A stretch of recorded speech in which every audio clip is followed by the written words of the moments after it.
Okay, so it's 9 o'clock in the morning again. It's a Thursday. I feel like this is deja vu. I was with you last Thursday at 9 o'clock in the morning. I've lost a lot of my voice over the last week. I don't know why.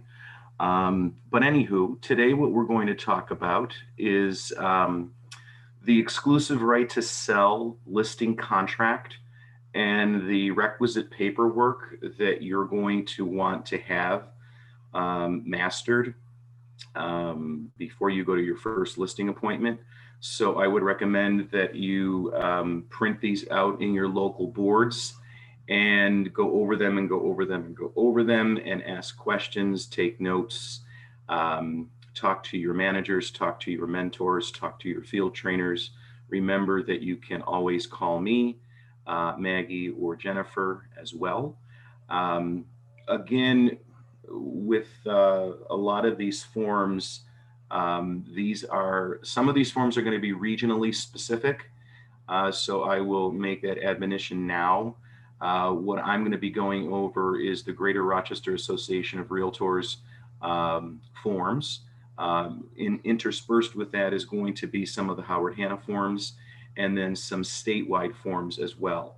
When we talk about the regionally specific forms, I'm not going to go into a lot of minutia of those because, again, they are specific to the Rochester region.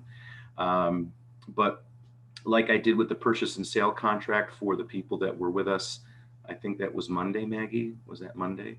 Um, I will try to talk about these from a general 360 bird's eye view so that you understand from a strategic application standpoint how you can use these forms and what triggers the clauses and the terms and conditions of the forms should trigger in your mind in terms of presenting. Okay, so I'm not going to be doing a listing presentation that was done by Michelle DeGoulis yesterday. That was a great class. If you haven't seen it, it will be up and running, and your managers will have the PowerPoint for that. You guys really should understand that. This is the piece of the listing presentation, the documents that you would go over probably in your day two. If you do a two-step listing presentation, which if you have the ability to do so, I strongly recommend that you do a two-step. Um, this is where you will talk about pricing, and this is where you will review the forms. And there will be questions that will come up as a result of this presentation. So just like I did with last week with the agency form and the exclusive buyer represent form, I'm going to try to use these forms in a manner to help you guys get the listing and talk about the items that you're going to need at your disposal. Okay, so I'm going to share my screen, and if I did this correctly, we should have the forms right there. Okay, good, we do. Bravo, Don Jr., bravo.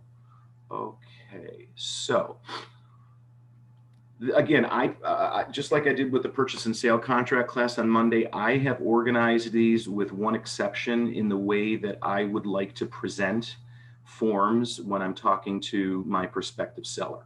Okay, I always start with agency.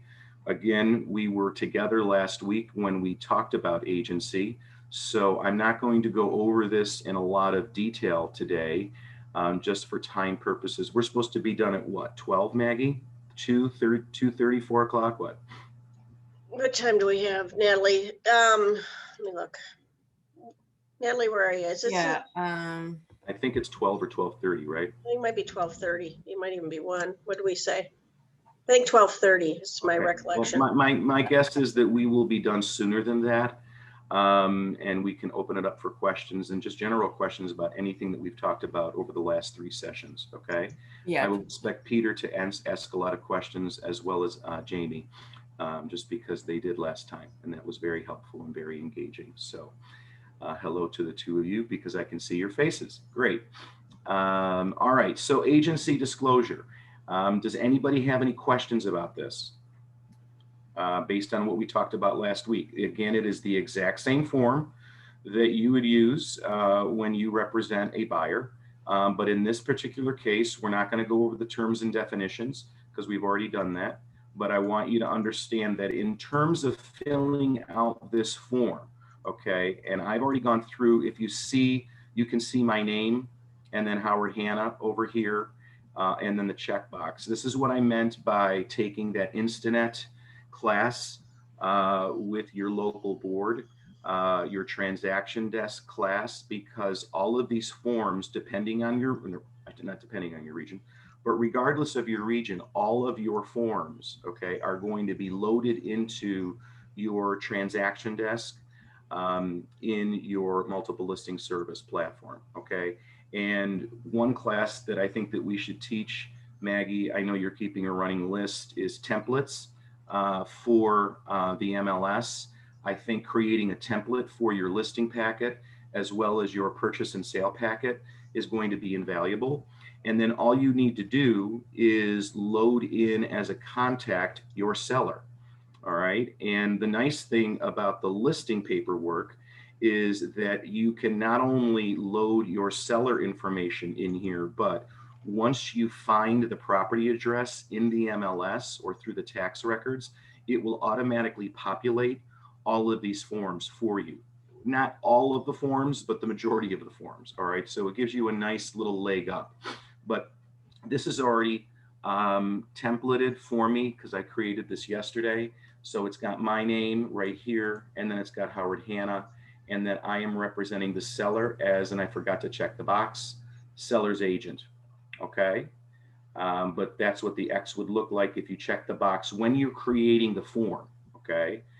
So it's a really nice presentation rather than checking it with your own bad handwriting and all of that nonsense.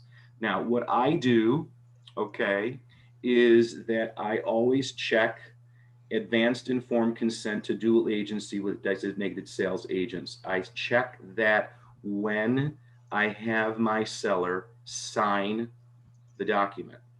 And the reason that I have them sign it is why. If you guys remember from last week, I am talking about agency at the first time that I meet with my seller, okay? That would probably be the day one. It would probably actually be in the needs analysis where I at least over the phone, where I at least introduce the concept of agency. But when I have them sign the form in front of me, I talk about advanced informed consent to dual agency with the designated sales agents. Again, because I need to let them know, okay, that there's a possibility that Howard Hanna will be on the other side of the deal. And if you literally understand the word advance and its meaning, and the word informed and consent and its meaning, it means exactly what it says, okay? That David Carpenter, who is the seller in this case, I used his property because I live there, he's my fiance, and it was just easier for me. That David Carpenter understands that he is telling me and anyone who reads this document, okay, that he had advanced informed consent to dual agency with a designated sales agency. Now, that's the legalese part of this. That's the CYA part of this document. But remember, I'm going to throw in strategic application notes on this as well.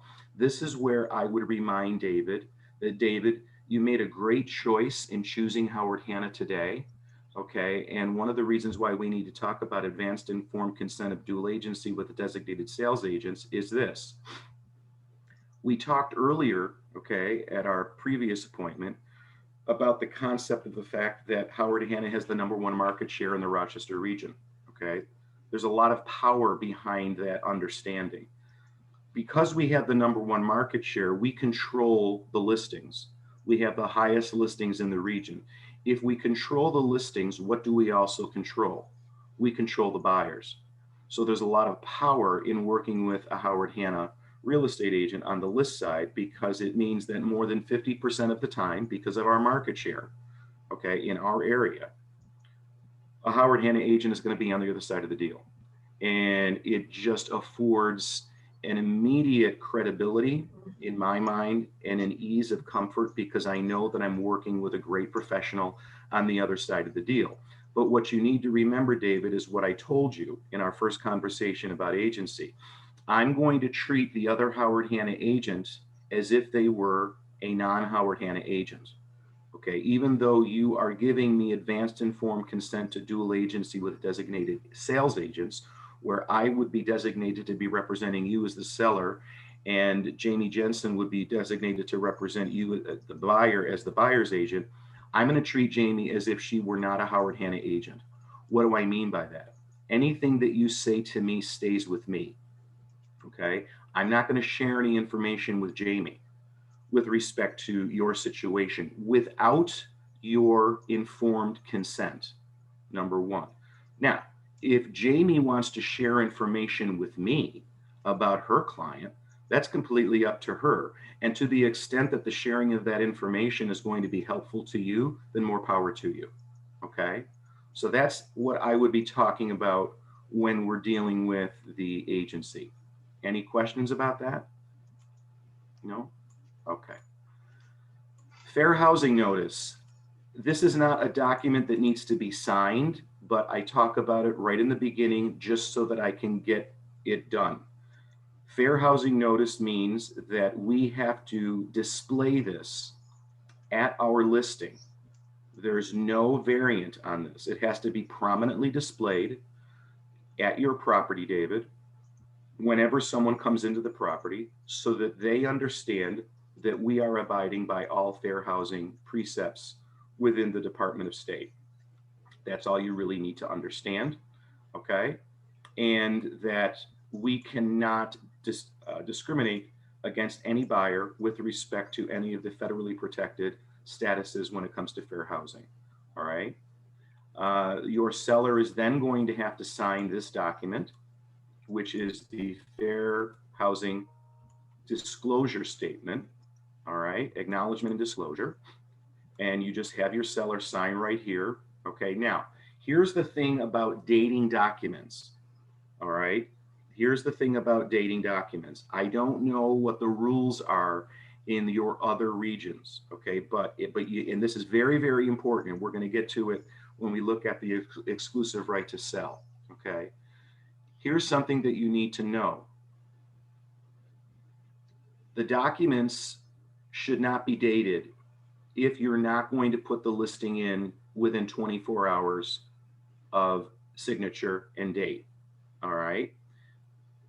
Does everybody understand that, at least in the Rochester region, the MLS, the exclusive right to sell, says that you have to, for clear cooperation reasons, put the property into the MLS within 24 hours of it being signed and dated. All right. If I'm sitting with David and I know that I've got the listing, okay, but I want to secure the relationship, you have to think about this from a practical standpoint. Please understand that the exclusive right to sell contract, okay, which we are going to get to, if it's not signed and dated, it's not a legally binding contract. All right. If you go ahead and let's say that it's today is what, Thursday, and I know that David still has some work to do on the property and it's not going to be ready until Monday or Tuesday. If I go ahead and put Tuesday's date into this paperwork, that is not a legally binding contract. And if David changed his mind and he wanted to go with another broker, he could very well do that. He's not breaking the contract because there's no contract, because you can't post-date a contract in New York State. That's regardless of region, okay? That's just a statute of frauds regulation. A post-dated contract is not legally binding, okay? So what do you do from a strategic standpoint? One of the things that you can do, okay, is you could put into the exclusive right to sell contract, which we will get to under other contingencies, okay, that the property will be listed in the MLS on Tuesday, February 22nd, whatever it is, but then still sign and date the contract as of today's date. That way you have a legally binding contract. You've made a modification to the contract. You've got the seller's signature on the contract and it's good, okay? When it comes to agency though, okay, and with fair housing, these documents, these two documents, It's, as far as I'm concerned, and again, I'm only speaking as Don Simonetti, junior real estate agent, it's okay to put the current date in, if that makes sense. Okay, because again, these technically need to be signed at first substantive contact. Does everybody understand that? If I don't hear anything, I'm going to presume that you do. So basically, you put the date down, and then once it becomes finalized, you modify the agreement to show the Yes, right date. yes. So today is what, the 18th? So I would date, Pete, I would date the agency disclosure as of today, Thursday, the 18th. And then I would date the fair housing disclosure, okay, right here. I would date that as of February 18th. The exclusive right to sell contract can be dated for another day, okay? Now this, Don, yes, are you going to talk about delayed showing and negotiation with regard to that? uh-huh, Okay. yep, thank you. Okay, now this is where I made the mistake. This is not the order that I would normally put it in, but it's here, so we'll talk about it now. Lead compliance, okay? This is very easy to understand. It's a very easy document to work around and discuss because it's very black or white. The clause is 1978. Any property built prior to 1978, you have to have your seller fill out this document. That's just it. Okay, you can see how nicely it's auto-loaded here with the property address and the zip code right here. That all came from the transaction desk. All right. And you have to have your seller disclose to the world, okay, your seller's personal knowledge and whether or not the seller has any records or reports with respect to lead-based paint hazards in the house. 99.9% of the time, you will always be checking A subparagraph 2 and B subparagraph 2. The seller has no actual knowledge of any lead-based paint, and the seller has no reports or records, okay? So when I'm filling out my documents on transaction desk, I usually just go ahead and autofill those as no, all right? But in the unlikely event that the seller says, oh, actually, yes, I do know that, well, then you have to indicate that. All right. And then that's something that you would have to put on your property condition disclosure statement, excuse me, which we'll get to. Okay.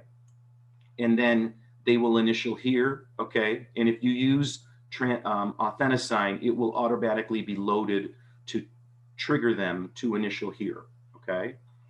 And then the second page of the document is where the buyer will acknowledge, okay, that the buyer has received copies of all information listed on the prior page, if there's anything to report, that the buyer's received an EPA pamphlet, and then the buyer will check in E one of two things. Either E number one, that they are going to make their contract contingent upon a professional risk assessment, or number two, they waive their opportunity to conduct a risk assessment. Okay. Now remember, you're having your seller sign this. You as the listing agent don't touch this because you don't represent the buyer. What you're doing is you're having your seller sign this, and then you as the listing agent, okay, right here in F, this is very important. You as the listing agent would initial this. Okay, you've always got to remember to initial this, that you as the agent have informed the seller of their obligations. Okay, and then your seller would go ahead and sign it and date it, and then you would go ahead and sign it and date it. What do you do with this form? Okay, you load this form into the MLS in the attachment section of the MLS.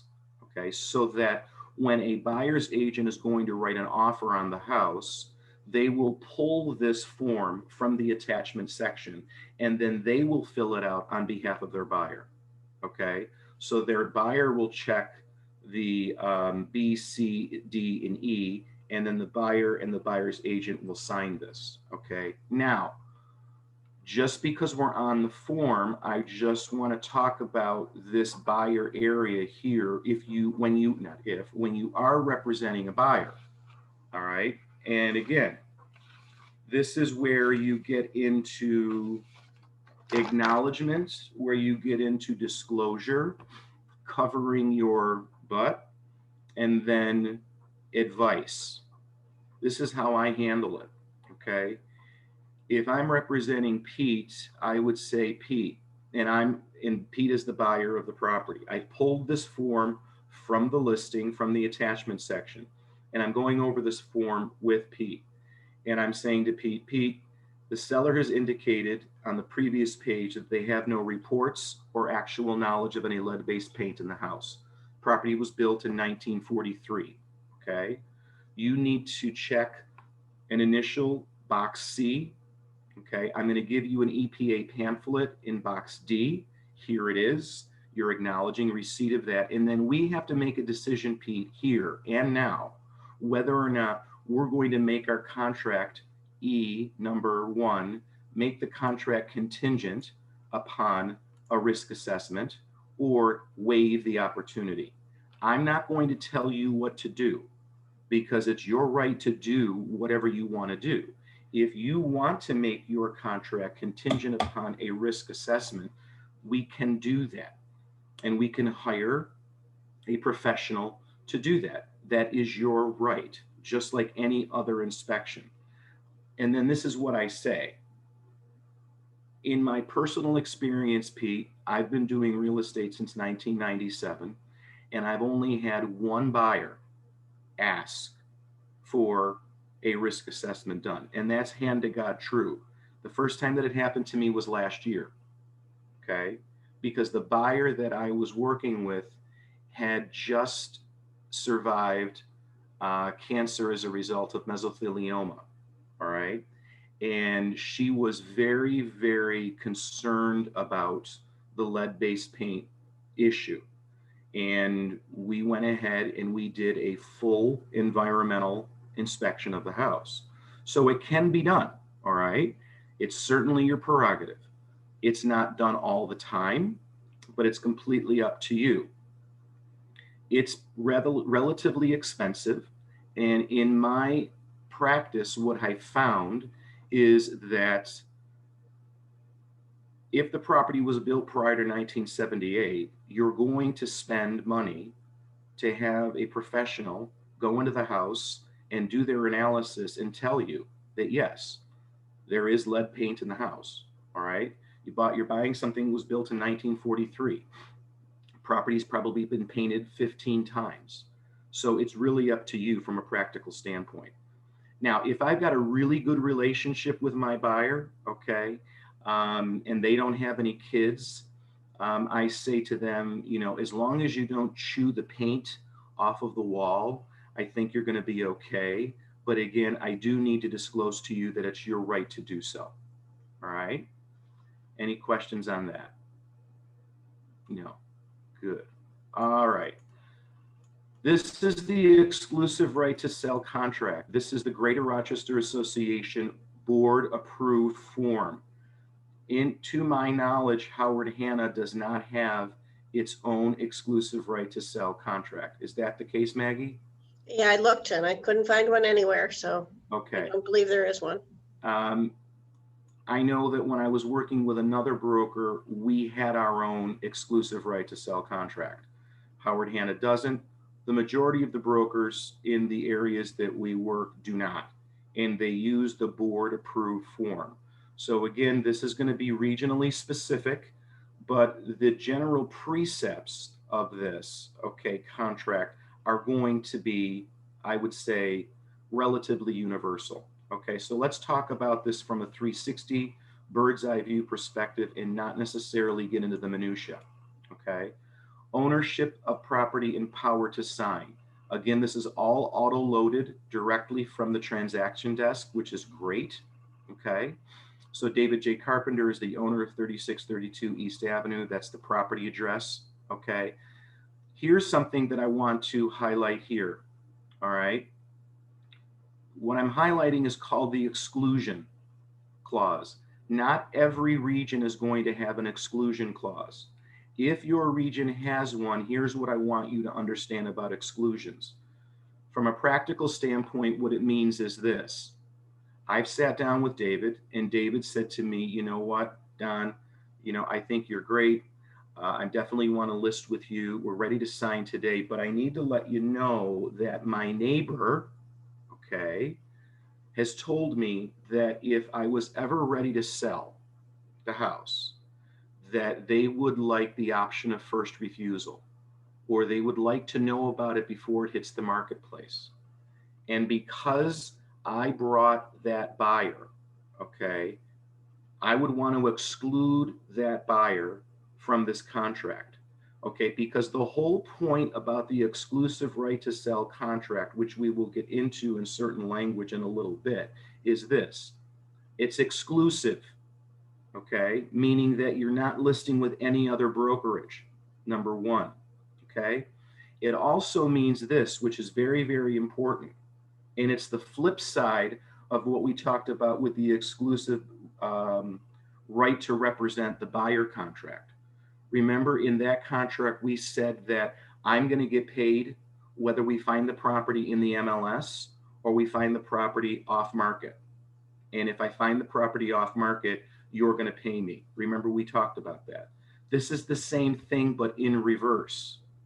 Okay, meaning that whether the buyer comes from the MLS or the buyer doesn't come from the MLS, Howard Hanna is getting paid. Okay, so if the buyer comes from the MLS, or the buyer comes from me, or the buyer comes from another Howard Hanna agent, okay, or the buyer comes from the seller, okay, Howard Hanna gets paid. That's the bottom line. So this is why the idea of an exclusion, okay, and even if your board doesn't have the exclusion clause in the document, you need to understand how you handle an exclusion, because you will come across a seller who says exactly that. I got a neighbor who said they would really like to know about it before we list. You could be being used, okay, by the prospective seller. The prospective seller could be using you for your professional acumen and your expertise in terms of doing all of your due diligence, doing a very detailed market analysis, right? And then saying to the seller, look, David, based on current market conditions, I think that we should list your property at 299.9. All right. And I think that's the sweet spot, and it could very well sell for over that. Let's say that you've given all of that information to that seller, and then David says, thank you very much, Don. I'll let you know if I want to list with you. And then 2 days later, you find out that he sold it to his neighbor. Okay. And they're just using you for information. You got to be careful about that. Okay. But let's talk about the exclusion again. David says, my neighbor. Now, here's the thing about the exclusion. I don't like exclusions. I don't like anything being excluded from my ability to get paid. Okay, so the way that I personally handle an exclusion is this. I would say to David, look, here's what you need to understand about an exclusion. If I were to even consider an exclusion, it has to be for a specifically named buyer, number one. And it has to be for a specific duration of time. You can't have an exclusion in this contract for 6 months, okay? Because you could go through all of your work, open houses, marketing, expenses, time, and energy, and then get a buyer through the MLS, okay? And that offer comes in, okay, for $299.9, and then my seller says, well, you need to counter that and exclude and say that we need to give my buyer, my neighbor, the option of first refusal. And we'll let these people know. And then what is David going to do? David's going to leverage this offer, okay, against his neighbor, knowing that he doesn't have to pay a commission, okay, and he can sell it to his neighbor. That doesn't work in my book. All right. Number one. Number two, Here's the other thing, and again, this is regionally specific, all right? If a buyer agent, okay, presents an offer from a ready, willing, and able buyer that can be determined that the seller would be inclined to accept, even though we as real estate agents don't get paid until closing, there is a possibility that that buyer agent could make a claim against the seller and Howard Hanna as a brokerage for the commission. And then I would say to David, I'm not saying that would happen, okay, but I don't even want to get into that arena because I don't see, I flip it, right? I flip it. I make it about them.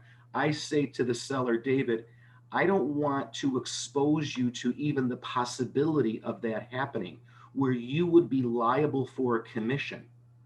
Okay. And even if the buyer's agent doesn't have a leg to stand on, I have known buyer's agents to pursue this in small claims court. And that's not the reason why you're listing your property today. Okay. So if we're going to deal with this, we're not going to make this an exclusion of the contract. Okay. Today is Thursday, the 18th. Let's go ahead and sign this contract today, date it today, and put into the contract that we're not going to put it into the MLS until February 22nd. And what I suggest you do is call your neighbor and say, here's the deal. We're going to be listing our house on Monday for $299.9. You have until Monday morning to tell me that you want to write an offer on my house. And if you want to write an offer, that's fine. But if you write your offer as of Monday morning at 9, you're going to be dealing with Howard Hanna. Okay? Does everybody understand what I just did and why it's important to do it the way that you did? You're not making an exclusion to the contract. Okay? So you're mitigating your risk of not getting paid. You still have a valid contract because you're dating the exclusive right to sell contract today, and you are making a modification to the contract stating that it won't be into the MLS until Monday morning at 9. Okay. As far as I'm concerned, that's the best way to cover your bases, and that's the best way to handle the conversation when the seller does say that they want to exclude someone. Okay. Any questions, thoughts, or comments on that? No? That makes a lot of sense. Thank you. Oh, good. Thanks. I'm glad that it makes sense. It means that the coffee's working. Okay. Multiple listing service. Okay, so you see where it says here, I'm sorry. I hereby hire Howard Hanna. You do not put in Don Simonetti Jr. Okay, it's Howard Hanna. Howard Hanna is the broker. Okay, you don't put Howard Hanna / Don Simonetti Jr. Okay, get over your ego. All right. I hereby grant Howard Hanna to the exclusive right to sell for a price of $299.9 or any other price that I later agree to. Why is that important? It's important because in the unlikely event, okay, in this market that it doesn't sell very, very fast, all right, and you need to make a price adjustment, you don't have to have an exclusive right to sell signed every time you make a price adjustment. The price adjustment is covered by that language or any other price that I later agree to, okay? Multiple listing service.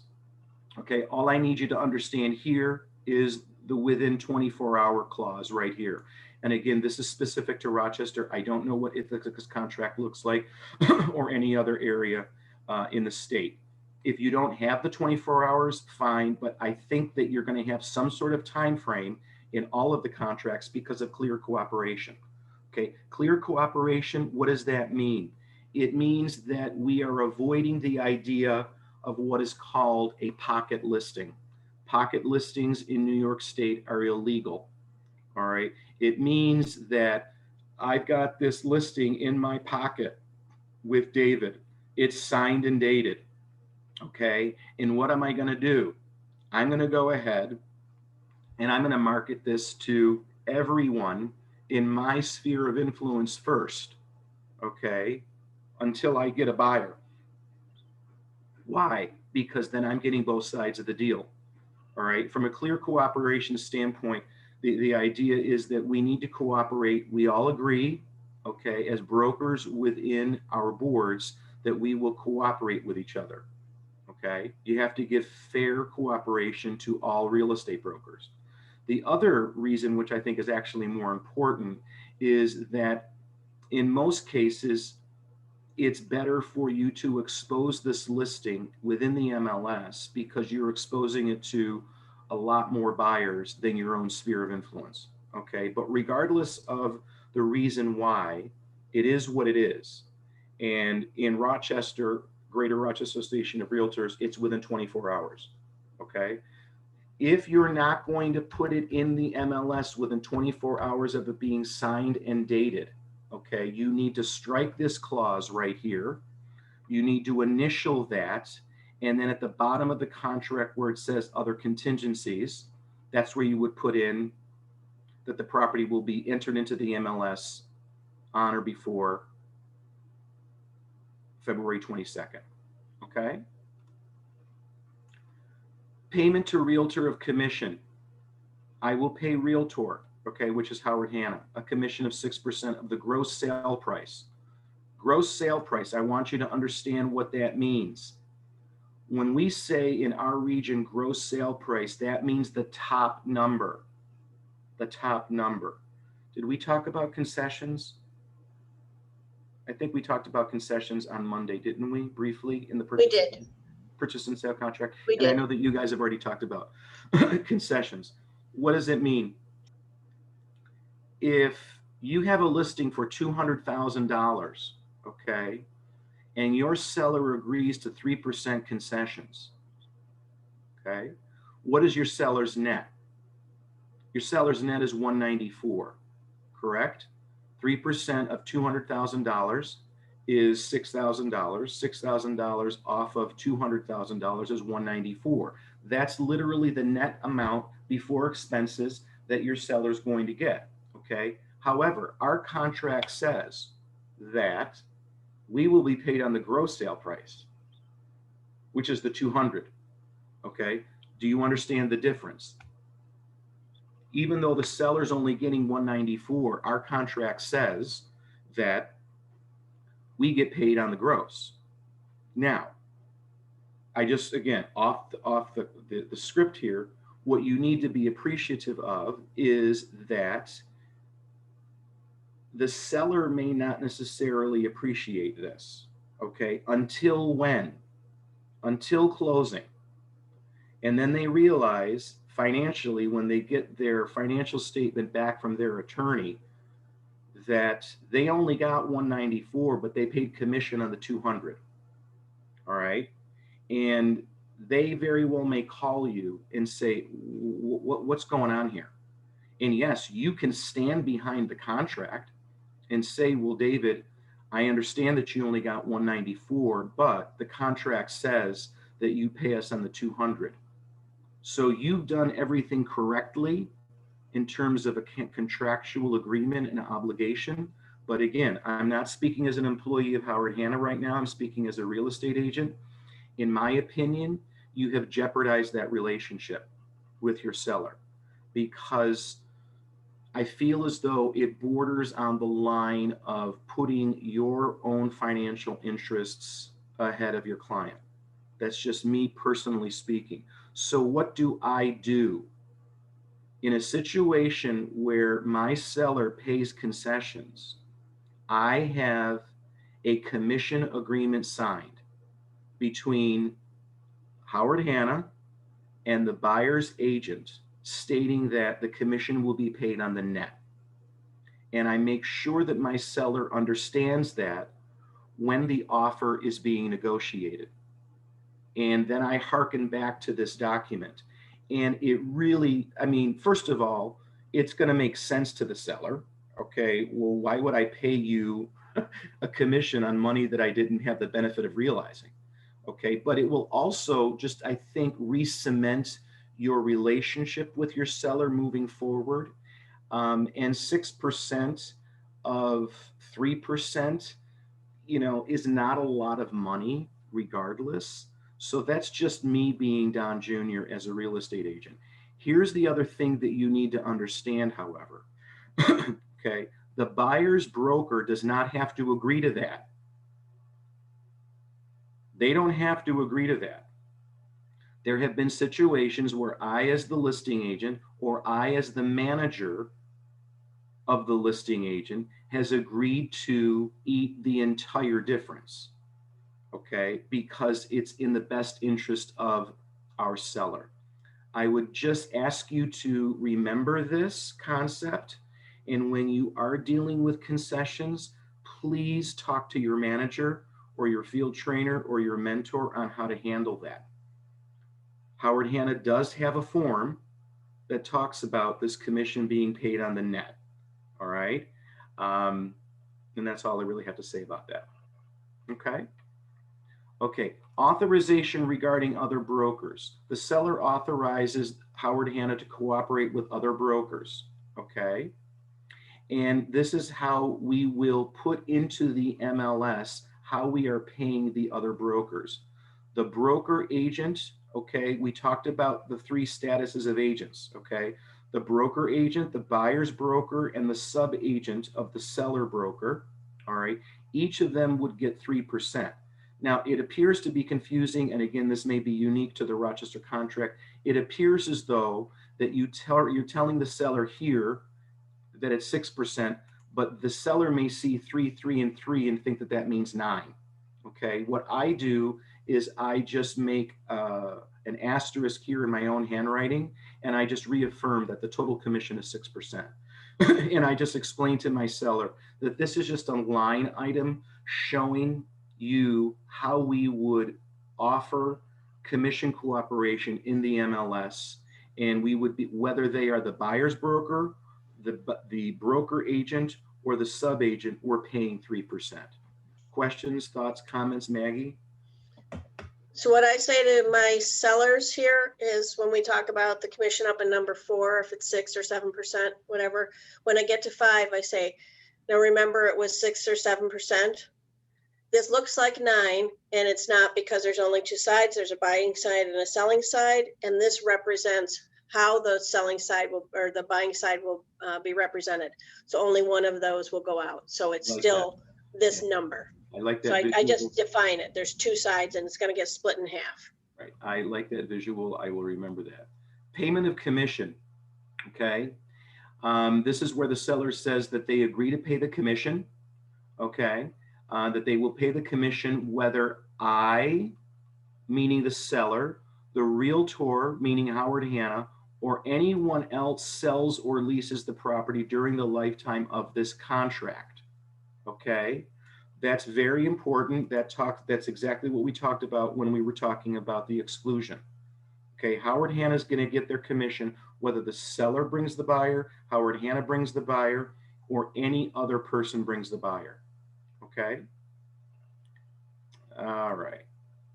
Submission of the offer to purchase. All offers will go through the listing brokerage.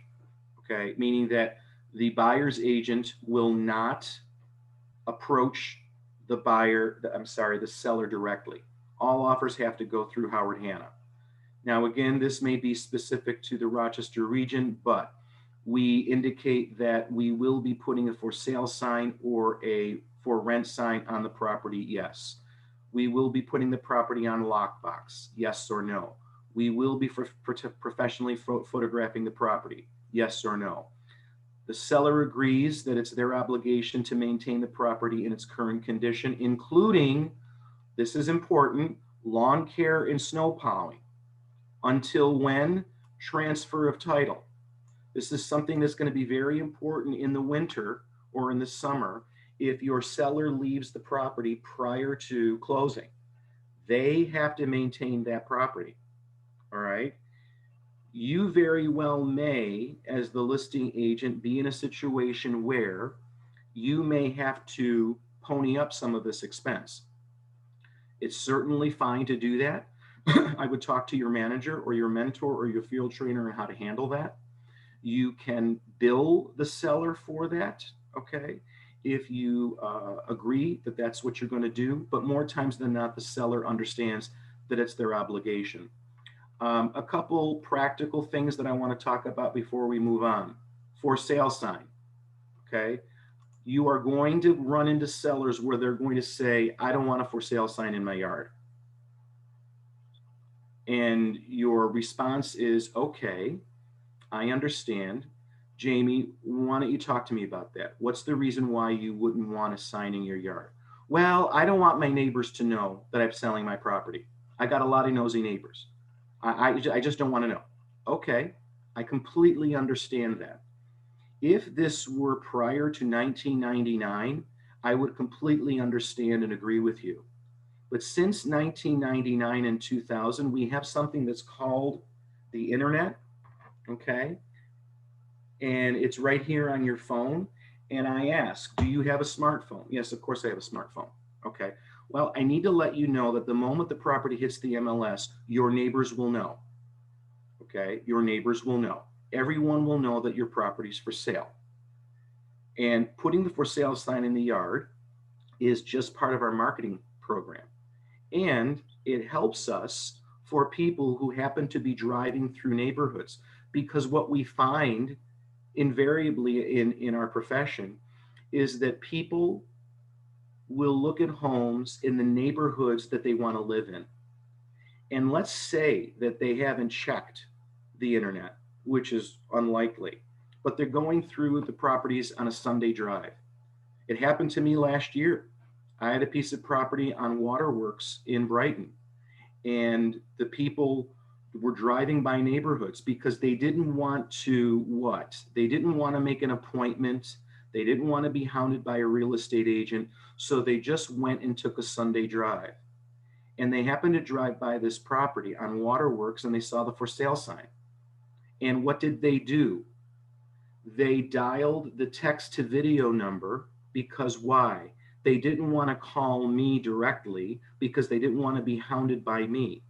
And they got a video tour of the property because of the HH number on the text to video placard sign in your front yard. And then I got their contact information because that's the power of what we bring to the equation with a Howard Hanna sign in your yard. And then I was able to call them back and talk to them about the property. And I ended up selling the property on my own because of the sign. All right. So that's how I handle that. In terms of lockbox, this is, again, a personal thing. We have agents in our profession. There may be agents on the call right now who are very old school, or they believe that they offer value to their seller because they insist on being at showings, at all showings. Okay, that's fine. I don't necessarily disagree with that. However, what I find to be true is that the listing agents who do that do not operate in a listing volume, okay, that is so high that they can't be at every showing. Number one. It's not that there's not value in the listing agent being there on behalf of the seller. I'm not saying that that's not true. I'm saying that you have to make a decision for yourself in your own personal business and be able to talk to the seller about this. You can't just gloss over it, okay? You should be having this conversation about showings prior to you even signing this document. But if you haven't had it prior, you better be prepared to have the conversation now, because you may have a seller, okay, who says to you, wait a minute, I don't want my house on a lockbox. I don't want real estate agents coming to my house without you being here. I hired you to sell my property. You need to be here. All right. And what I would say to David in that situation is, David, I completely understand. And if your preference is that I be here for showings, I will do everything within my power to be here. One of the reasons why we like using the lockbox is this. I don't want my inability, okay, to be at your property, okay, to impede the ability of your property to be seen by the marketplace. And then what I do is I pick up my phone when I'm having this conversation and I say to them, my time with you right now, David, is so valuable to me, but so is the success of the other sellers that I'm currently working with. And as much as your time with me is valuable to me right now, I don't want my valuable time with you right now to impede my ability to have my other properties being shown on behalf of my seller. And that's why we use the lockbox. First of all, it is a completely secure concept. Only licensed real estate agents who I already know and have confirmed the appointment on your behalf will gain access to the house, number one. Number two, it affords me the ability to have the property being shown. And then with our showing time service, a feedback questionnaire is going to go out within 15 minutes of the property being shown. And I'm going to get that feedback. It will actually go out 4 times automatically. If I don't receive feedback after the first attempt, I don't wait for the system to send out the second or the third or the fourth. I'm picking up the phone, which is what I will do right now. Because the moment I leave here today and I get into my car and I pull up the showing time app on my phone, I already know. In fact, right now, David, I've got 3 showings happening on my listing at 89 Clovercrest in Brighton, so that I didn't have to reschedule my appointment with you today because I needed to be there. And my seller at Clovercrest understands that the moment that showing is done, feedback request is going out. But what I'm going to do when I'm done with you is I'm going to get into my car, I'm going to pull up that app, and I'm going to call everybody that's seen the house. It's a very secure way of getting people in. And the biggest issue that you want to avoid is not getting people into the house, or me having to say to the listing agent, I'm sorry, I can't do it then because I have another appointment. In this market, especially when we are in a seller's market, okay, and we have multiple buyers trying to get in to the property as fast as possible, the last thing that I want to do representing you is to impede that. Okay, so that's why I like using the lockbox. But again, I will make every attempt to the extent that I can be here, I will be here. I guarantee you that. But I just like knowing that we have that fail safe behind us. Does that seem okay with you? And invariably, if you present it the right way, they say yes. There may be very limited times where the seller will say, yeah, no, I'm sorry. I want you to be here. Then what do? Then you talk about it from a strategic standpoint. And you say, okay, well, one of the things that I suggest, because we don't want to interfere with your use and enjoyment too much, okay, is we're going to go ahead and list the property on Friday. And we're going to do showings from 11 until 2 and from 4 o'clock until 7. I'm going to make it like mini open houses. And then I'm going to do the same thing on Saturday. And then we're going to have a public open from 12 o'clock until 2 on Sunday. So everyone who wants to get into the property knows in advance that the time slots available to see the house are 11 to 2 on Friday, 4 to 7 on Friday, the same thing on Saturday, and a public open house on Sunday. How does that sound to you? Now that probably, because it's what? It's a negotiation, you know, it's a happy medium. They're going to like that. And it still gives you the ability to control that.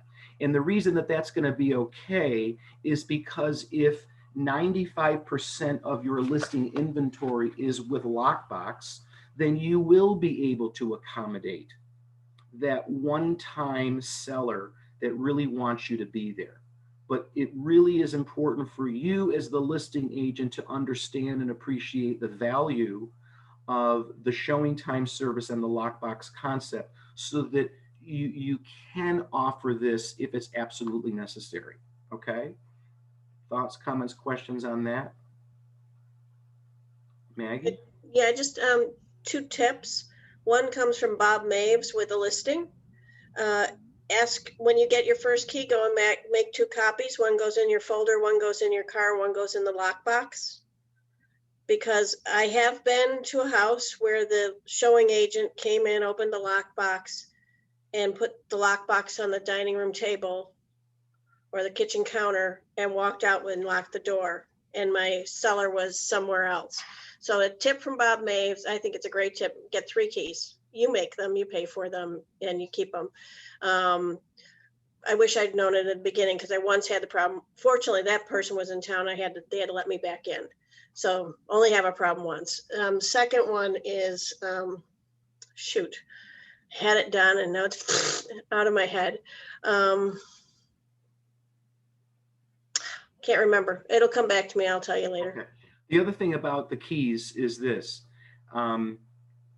More times than, well, I shouldn't say more times than not, depending on your region, you will either have the lockbox will be a combination lockbox, okay?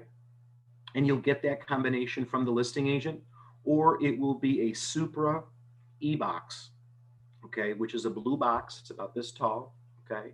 And it's all radio signal infrared. And you will have an app on your phone, okay, that will open that Supra box. Here's something to remember, okay? Especially because you can now access listing information right from the Go New York State MLS app. Don't leave your phone in the house. Keep your phone with you at all times. It happened to me 3 weeks ago on a Saturday afternoon in Pittsford. And as soon as I pulled the door and locked it, I realized, my phone is in, and I wasn't able to do anything. I can't reopen the door, okay, because the lockbox is closed, and my phone, I can see my phone, okay, on the end table in the hallway. It's like when you lock yourself out of the house and you can see the keys, right? It's like, okay, crap, what do I do? All right, well, thank God my client had his phone with him, and I called the listing agent because her sign was on, the front yard. Another reason to have a sign in your yard, okay? And I said, I just locked my phone into the house. What do I do? And we were very fortunate that the seller was literally in the neighborhood driving around and was able to get us back in. So please, dear God, okay, make your copies of your keys, but please remember to keep your phone with you, all right? Because it happens. Maggie? I remember the other thing I was going to say. It came to me. So this is I started doing this in the seller's market about 2.5 years ago. I asked my sellers if during that first weekend, if they can go and stay with someone or if they'd like to, go to a spa or hotel for the weekend and get out of the house. In a seller's market, it makes it so no one's disrupted. I've had 90% of the people say, yeah, I'll move out on Friday morning and I'll move back in on Sunday night. And then I don't have to worry about calling to schedule appointments. I can just use the house whenever I need to use the house. It's much more convenient for them. They don't have to worry about it. They're done. Right. So some people can't. Right. That's great. Paragraph 12, duties of the Realtor. You would have already talked about this because of agency and fair housing, but that's what this is. 13, obligations of the homeowner, okay, in the property information. The homeowner agrees to refer all inquiries about the property to the Realtor, okay, and to conduct all negotiations through the Realtor. Again, this may be specific to the Rochester region, but the general precept is there. All offers have to come through us. All inquiries have to come through us, okay? The seller represents to the Realtor that all of the information that they provided to the Realtor is accurate and complete, okay, to the best of their actual knowledge, all right? Owner representations. Again, this may be unique to our area or it may be embedded in other contracts, but I have to believe that all listing contracts will have this somewhere. The seller needs to affirm that they're not in bankruptcy. The seller needs to affirm that they have sufficient funds to close the sale of the property and pay my closing expenses. Okay? To my actual knowledge, there's no mortgage or tax foreclosure proceedings against the property, and that they're not 2 or more months behind in any mortgage payment. Why is this important?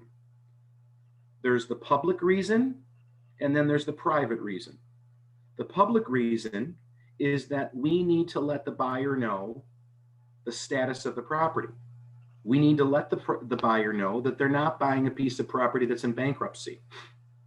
They need to let the buyer know that there are no mortgage or tax foreclosure proceedings against the property. Why? Because those 2 items can and most likely will impact the ability for the seller to transfer this property and for the buyer to acquire the property. Okay? D, the 2 or more months behind in any mortgage payment. This sometimes can be sensitive, okay, but you need to ask the question.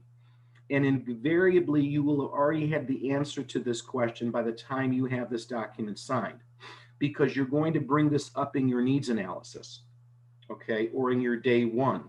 I'm going to be asking David, what is your current equity position in the house? Well, I own it free and clear. Great, perfect, okay. Or, you know, I owe $100,000 on the house. Okay, well, if you know in your mind that what he owes, okay, falls well below what it's going to sell for, then you're fine. Okay, but this is why the needs analysis is important. Okay, and again, you have to appreciate you're entering into a relationship with someone who's basically a stranger. And this is a very sensitive issue for them. I had a co-list 2 years ago, okay, in Webster with another Howard Hanna agent. She brought me into the deal because I'm very good. I deal a lot, I've done a lot of short sales, okay, and she had never done a short sale before. And she knew that it was going to be an issue.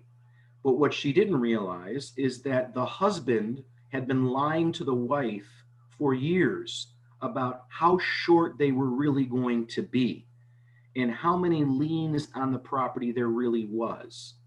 All right. And I've done enough short sales to know that it's a very, very, very embarrassing situation for a seller. Okay. And invariably, one of the spouses is not being completely honest with the other spouse. Okay. So I did my due diligence and I found out that this property, based on what we were going to be listing it for, was going to be about $250,000 short. What does a short sale mean? Okay. It is usually going to come up in paragraph D that they are more than 2 or 3 months behind in their mortgage payment. All right. The short sale means that they owe more on the house than what you as the real estate professional think it's worth in the open market. It is a pre-foreclosure situation where the lender, okay, when confronted with 2 possibilities, think about the Titanic, okay? If they put a Liz pendants on the house, meaning that they are securing their right to foreclose on this property, then they have 6 months to do that, they being the lender. And if they do decide to foreclose on the property, they have to sell the property on the open market. And they may make a profit or they may take a loss. They just don't know. It's kind of like rolling the dice. It's a crapshoot. With the short sale, they have a licensed professional real estate broker saying to them, If we put this property onto the open market right now, you're most likely going to be short by at least $250,000 based on current market conditions because of what your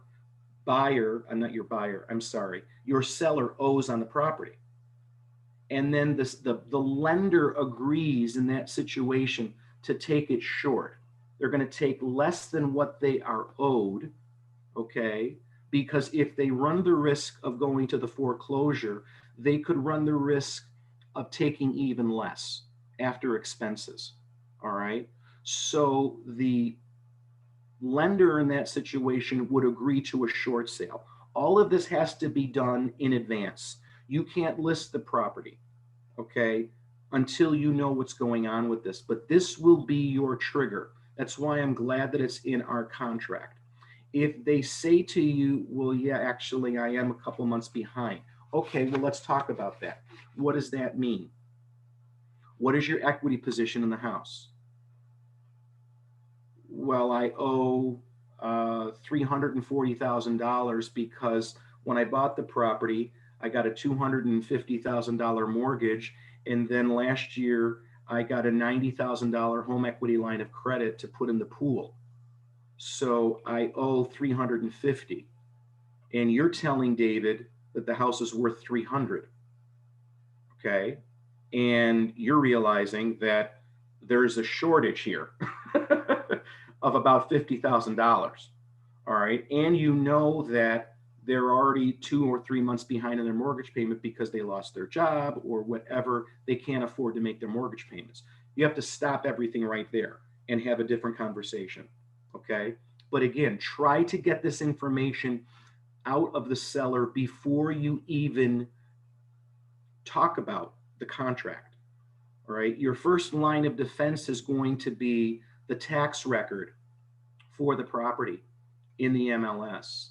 Depending on your region and then depending on the town, this information may be there. You also have the ability to go to your county clerk's office. It's a matter of public record and ask, are there any lis pendens filed against this property? I do that with every listing, only because I've done enough short sales to know that it's a very, very long process. Questions, thoughts, comments on that before we move on? The private reason about getting all of these questions answered is what? You need to know that you're going to get paid. That's the private reason, okay? If they can't answer letter B, I've got sufficient funds to close the sale of the property and pay my closing expenses, everything's got to stop. Okay, David, what do you mean you don't have, I mean, I've already gone through with you and we're going to go over the estimated net proceeds sheet, which is very, very important. Well, what do you mean you're not going to have enough money? Well, I mean, I don't have enough money. I mean, based on what I owe on the house and my liquid cash available and the proceeds that you're telling me that I'm going to get, I'm not going to be able to pay these expenses. Okay, well, I need to talk to my manager about this. Okay, because we have an obligation in the MLS to cooperate with the other broker. So we need to figure this out. Now, it's not going to happen all the time, but again, it will bite you in the butt if you don't have these questions answered. Okay, improvements. Again, this is probably more specific to our contract, but there are a number of improvements that are preset on this contract. Basement, building addition, deck, fence, gazebo, pool, okay? And then they're going to ask you, first of all, you check the box to say, yes, there is a building addition, okay? When you check that box, it means yes, okay? When it comes to C of O or C of C, existing, check 1. That's either a yes or no or an unknown. I used to be concerned about this. I'm not concerned about it anymore. My sense is that the Rochester contract will change soon because in the purchase and sale contract. I have a question. What's C of O or C of C? Perfect. So the C of O is certificate of occupancy. Oh, yes, sorry. Don't be sorry, Doris. I'm glad that you asked the question. And the C of C is the certificate of compliance. This is important for you to appreciate. So I'm glad that you asked the question, because you do need to have a conversation about this stuff. If you're going through the property on your day one, okay, and you're taking a property tour and you go down to the basement and it's finished, okay, we got to check that box. If there's a deck, you got to check that box. If there's a fence, a gazebo, a hot tub, a pool, a shed, whatever, okay, you got to check all those things. But then you have to have a conversation with your seller and say, David, you bought the property in 2011, correct? Yes. Okay, when you bought it, okay, did the seller provide a certificate of compliance or a permit for any of these items? And invariably, your seller's going to say, I don't know. I don't know what I have or I don't have. And the answer to that statement is, that's perfectly fine, David. Okay, I'm going to go ahead and call the town and see what we have on file. All right, but I'm going to be careful. This is why it's important to have this conversation. But I'm going to be careful, David. I'm not going to call the town of Pittsford and say, hi, I'm calling on behalf of David Carpenter. I'm his real estate broker, and we're going to be listing his house. And oh, by the way, he has a deck in the backyard. I need to know if he's got a certificate of compliance for that. I'm not going to do it that way, because if I do it that way, I'm opening you to a Pandora's box. Because if there is no permit or certificate of compliance for the deck, the town of Pittsford has the right to come and knock on your door, okay? And they have the right to inspect that deck and charge you for that inspection. And if for some reason that deck doesn't have a certificate of compliance, meaning that it complied with the building codes at the time that it was installed, then they can, at their discretion, hold you to the current building standards. And they may say to you, you got to rip that deck out because it doesn't comply. So I'm not going to call the town and ask it that way. I'm going to call the town and say, hi, I'm calling about 3632 East Avenue. Can you please tell me what certificates of compliance and permits you currently have on file? And then they're going to send me that information via email. And then I'm going to put into the MLS that attachment. And I'm going to put into the MLS in the private remarks that the seller will provide whatever certificates of compliance and permits that are currently on file with the town. Okay? That's what I'm going to do. Questions, thoughts, comments on that? Okay. Gas rights, mineral rights, oil, and timber rights. Your seller has to answer the question, do they know that they're there? Okay, do they know that they will transfer? More times than not, the answer is going to be unknown or non-applicable, and that's completely fine. Propane, the same thing, okay? Some of you may be in areas where propane, is going to be more common than natural gas. You just need to know whatever your regional contract says. You need to read it and understand it. Okay. Authorization of representative to pay the commission. Okay. The buyer agrees to pay the commission. The seller agrees to pay the commission at the time of closing. Okay. Life of the contract. Something that you need to understand. At Howard Hanna, you need to get a 6-month contract. Okay. 6-month contract. The David Carpenter says, yeah, I don't want a 6-month contract. Okay, well, why don't you want a 6-month contract?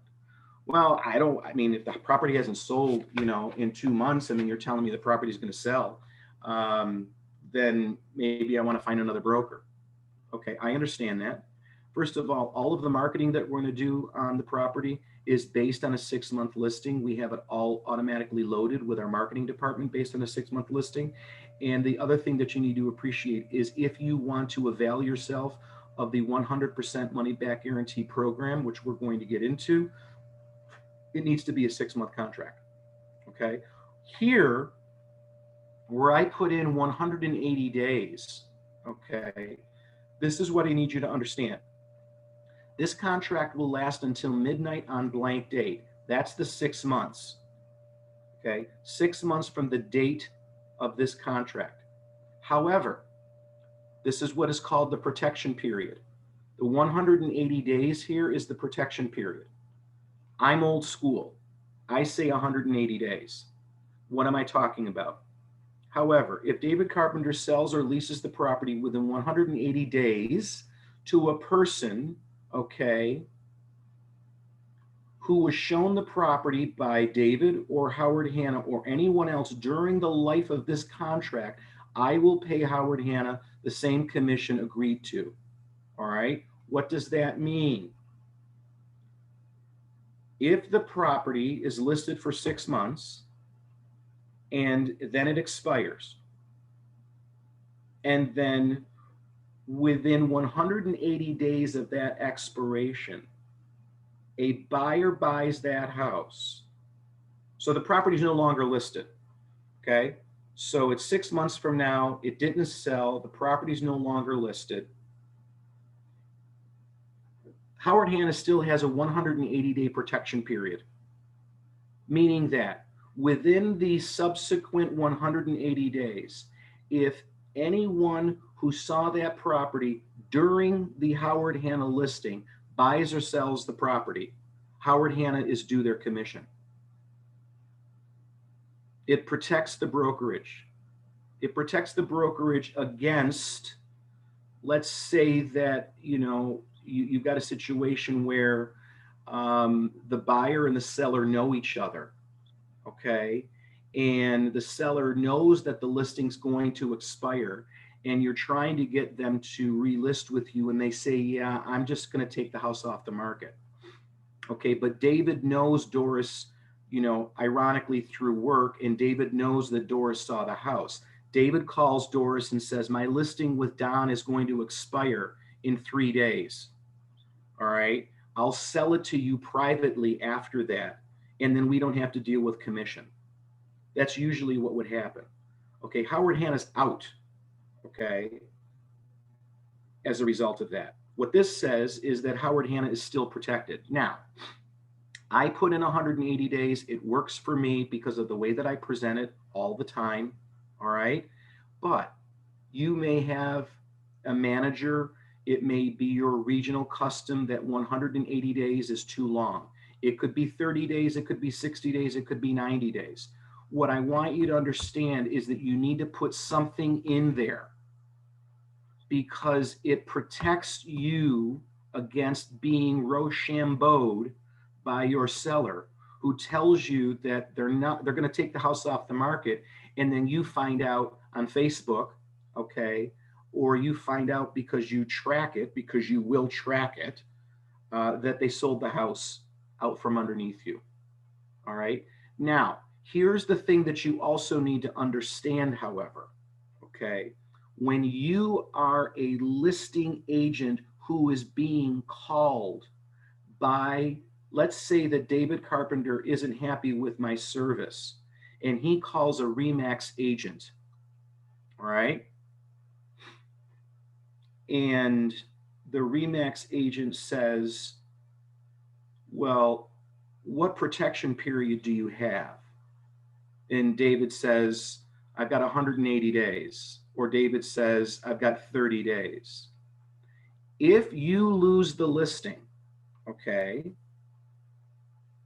and David expires the listing, and then he lists with another broker, okay, if the buyer that came through the listing when you had it listed buys it during the new brokerage listing period, you're out.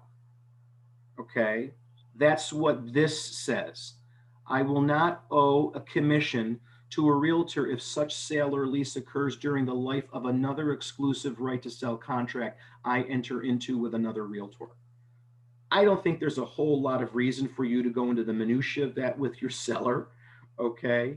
But I just need you to understand that it's there, okay? Non-discrimination, we've talked about that with respect to fair housing. Renewal and modification of the contract. Yes, It can be renewed and modified at any time by mutual consent of both parties. Owner's liability for contract termination. If the contract is terminated prior to the time specified in paragraph 19, okay, the seller will be liable for and agrees to pay all damages and expenses incurred by the realtor, including without limitation costs for advertising of the property and any commissions due hereunder. That's usually what it usually boils down to. Is if David comes to me and says halfway through the listing period, I want out, this isn't working, I need to go with another broker. Okay. What I want you to understand as agents today is, first of all, that sucks. Okay. And if that happens, 99.9% of the time it's happening because you haven't done your job. Okay. You haven't communicated with your seller. You haven't stayed on top of your seller. You haven't developed that relationship with your seller. But if you lose it and they say that I want to list with another broker, you have the right to say to them, okay, I will send you a bill for our advertising and all of the marketing that we've done. And the moment I get a check, I will release the contract. And if they balk at that, what you can say to David is, look, David, you're going to be listing with Doris over at Remax. Doris understands this. 99.9% of the time, the new broker will take this expense on your behalf and they will write us a check and then we will release the listing. Okay. But it's not going to be common that you're going to be in that situation. Okay. So that's really basically the nuts and bolts of this. I will advise you that this is a contract and they have the right to have their attorney review it with them. All right. The other, okay, this is where you would put in that we agree that the property will be listed on such and such date in the MLS if you're going to change the date time frames. Okay. And then they would go ahead and they would sign signature here. Okay. And that's it. Questions on that? Thoughts, comments, questions, issues, concerns? No? Okay. The next form, okay, now this is the New York State Alliance of MLS. So Maggie, Jennifer, whomever, Nancy, Wendy, people, this is not specific to Rochester, correct? I believe it's consistent across the state. Okay, so this is what I call the data input sheet. And this is really, really important for you to understand and utilize, because please remember, when you look at a listing in the MLS, okay, it says at the bottom of the printout, and I'm paraphrasing, that the information provided by the brokerage is to the best of the brokerage's knowledge and understanding, okay, which translates to they're getting the information from the seller. Okay, what I need you to understand is this. The information that's in the MLS is only as good as the listing agent who put it in. All right, so you need to do your due diligence. I'm not going to go through a lot of this, okay, but I would print this out. You're going to get all of this from Maggie has it. So you're going to get this entire packet from me, and I'm happy to have conversations with you about it. A lot of this will be loaded by the Instanet, which is great, okay? Because, oh, look at the doggy. The doggy's real cute. Look at the doggy in Ithaca, okay? A lot of this is going to be loaded right from the MLS for you, okay? And you want to fill this out in as much detail as possible, all right? Couple things that I want you to be aware of. Your listing agent public ID will be auto-loaded right here. If you use Instanet, strongly recommend that you use Instanet. If you are going to use showing time, this is where you would indicate that you're using the showing time, and then you would put the phone number here, okay? Showing instructions, very important. you can see that it says online showing service. This isn't just me being ridiculously old school. Even if the property is vacant and Helen Keller could see that the property is vacant and it's on a lockbox, I never put that in the MLS. I never do. I only and always use, not only, but I always use online showing service. Okay? This is where you indicate the list date, the list date and the expiration date right here, the listing type, exclusive right to sell. Okay, you're never going to have limited service or MLS entry only as a Howard Hanna agent, because you're telling the world that you've offered a limited service agreement with the seller. We're not even going to discuss that because you're not even going to use it. I don't want it to be put in your nomenclature at all. This is where you would advertise to the MLS how we're paying brokers.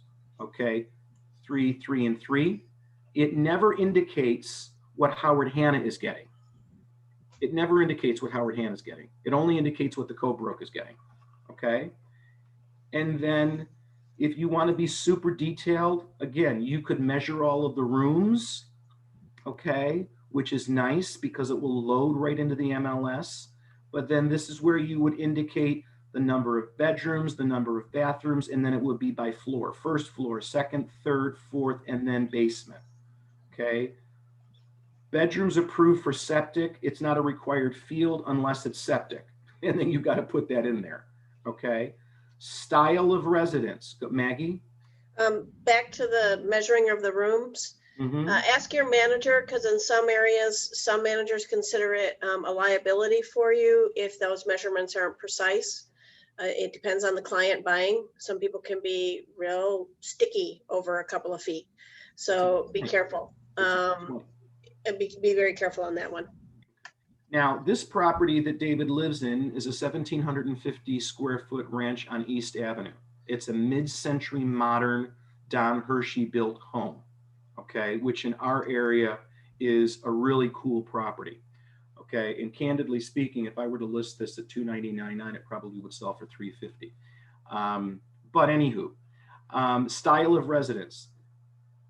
The reason that I put contemporary here is not because I think that the property is contemporary, okay? It definitely is a ranch, however. And there's all kinds of statuses here and descriptors here. When you say contemporary, I avoid the word contemporary only because contemporary means different things to different people. And it's all about how you want to present the property.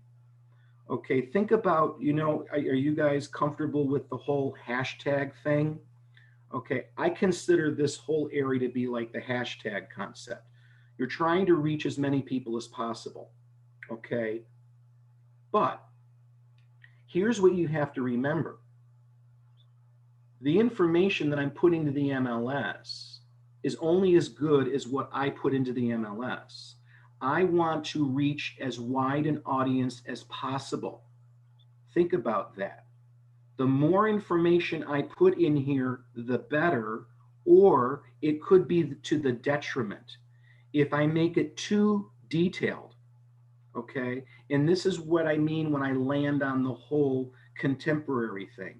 Because if there's a buyer out there, okay, that is a purist when it comes to mid-century modern and Don Hershey, a purist with respect to that type of property would not consider a Don Hershey home a contemporary. Okay, some buyers may consider a contemporary that was built in the 80s, with the vaulted ceilings and the pitched windows and all of that. Okay, I don't want my definition of the word contemporary to impede the ability for buyers to come to this house. Because if, let's say that the buyer puts into the MLS or in Real Scout, I don't want to see contemporaries. And I put contemporary in the listing, then that buyer is not seeing the house. Does that make sense? So when you are filling this form out, I want you to think about it from a marketing standpoint. You want to market the salient features of the home, the things that you think are going to grab people in, okay? But you don't want to put something in there that could possibly take buyers away from the house. So I would not check contemporary, I only checked it so that I could have the conversation with you today. That's why I would put in raised ranch. I'm sorry, ranch. um, Here's the thing about raised ranches, okay, and splits, okay, raised ranches and splits, depending on where you live and what you're offering, okay, some people in your region will say that it's a split when it's really a raised ranch, all right, and depending on your marketplace, a raised ranch may or may not be impacted from a saleability standpoint. Okay, they may or may not be more or less desirable. You really need to understand your marketplace. Okay, what do I mean by that? If you're listing a property and it's a true raised ranch, but and you think that, well, it sounds better if it's a split, don't play games, because you're ultimately doing the seller a disservice. Because if you advertise it as a split, and when the buyer gets there and it really is a raised ranch, you're going to tick them off. Okay, so be as honest as you can, and be as detailed as you can. Okay, your floor description here. Okay, ceramic. When it says ceramic some, hardwood some, laminate some, that means somewhere in the house, okay, there's ceramic or hardwood. That's what the some means, okay? Your kitchen and dining room description. This is where I get a little bit loose, okay, in terms of stretching things a little bit, okay? It's not like when you're stretching water view, that you say to the MLS that it's a water view, but when the buyer gets there, the only way that they can see the water is if they go up to the main bathroom and there's a window above the shower and they have to stand on a stool to look out the window. And if you look out on a clear day, you can see the water that's about 1.5 miles away. That's not water view. Okay. And that's really stretching it to the level of ridiculous. Okay. But if you have a property where there's a kitchen family room combination, but it's not literally open to each other, but you can access it and there's a bit of a flow, it depends. Again, you want to advertise the more salient, high hit grabbing features of the house, but you don't want to push it to such an extent that you've oversold it before they get there. And then when they get there, you've disappointed them. Okay, so think about that. Your eat-in kitchen. If you have to stand with a plate and a fork in an area of your kitchen, technically speaking, you're eating in it, but it's not what we mean. Okay, so just a little bit of common sense here. You can stretch it a little bit. Maybe some of you are not old enough to remember Stretch Armstrong, the doll. I'm 54 years old. I had a Stretch Armstrong when I was like 8 years old. You could stretch him and stretch him and stretch him and stretch him. And then at some point in time, you pull him too much and then he breaks and all of the jelly comes out of his arms. You don't want to stretch it that far. Okay. I got to remember that was cool. Okay. Oh, oops, before I get to, I forgot. Where's the public remarks? Private remarks. Sorry. I want to talk about private remarks. Private remarks. Okay. Up to 600 characters. Be aware of that. 600 characters, first of all, means letters, punctuation, and spaces. Okay. I'm not going to get into critiquing people in terms of how they use private remarks and public remarks. There are going to be some people that the remarks are just terrible. They're horrible. You can just tell. They're not putting the property in the best light possible. Okay. Then there are going to be some that are very old school and they're going to read like a book. you know, and the grammar is going to be perfect, you know, and there's going to be commas. And then there's going to be other brokers, one of whom I used to work with, that, you know, every letter is capitalized and there's 16 exclamation points and there's no spaces and you're dizzy when you're reading the remarks. Okay. I've tried to find a little bit of a hybrid of that. I am a wordsmith. I like to use the remarks to tell the story of the property. I like my remarks to be a good ad copy, and I like it to be in conjunction with the photos so that I'm giving them a verbal and written tour of the property as well as a visual tour. Okay. And, you know, I may capitalize gleaming, or I may capitalize sleek, or sexy cool, or something along those lines. But I'm not going to capitalize every word in every letter. Okay. It's a Thank you for personal, that. yeah. Okay. It's a personal style thing. I would go over it with your mentor. Just remember that the private remarks, okay, are the remarks that only the real estate brokers will see. Only the real estate brokers will see. Your client, the buyers, if they're on the MLS or on any other website, they will not see private remarks unless you give them a full Realtor printout where they can see the private remarks. You're a Howard Hanna agent, private remarks. The first thing that goes into the private remarks is the HH number. Okay, your HH is Howard Hanna. Your HH number will be provided to you automatically by your admin at your office or by the data entry team at your corporate headquarters when they're putting the listing in for you. You have the ability, I should say, to go ahead and put your listing in the computer yourself. I would recommend that you do not do that. Okay, do not do that yourself, at least not yet. Okay, you may be the type of agent, and there are a lot of them in our company and a lot of them in our profession who are control freaks. Okay, surprise, surprise. Okay, and you feel as though I'm the only person that should put this in because it has to be perfect. No, no, no, no, no, no. You need to leverage your time. And you need to appreciate what a revenue generating activity is and what an administrative function is to support that revenue generating activity. Your time is not best spent putting listings in. Okay. Your time is best spent going through your photos and editing them and making sure that they're the perfect representation of the house.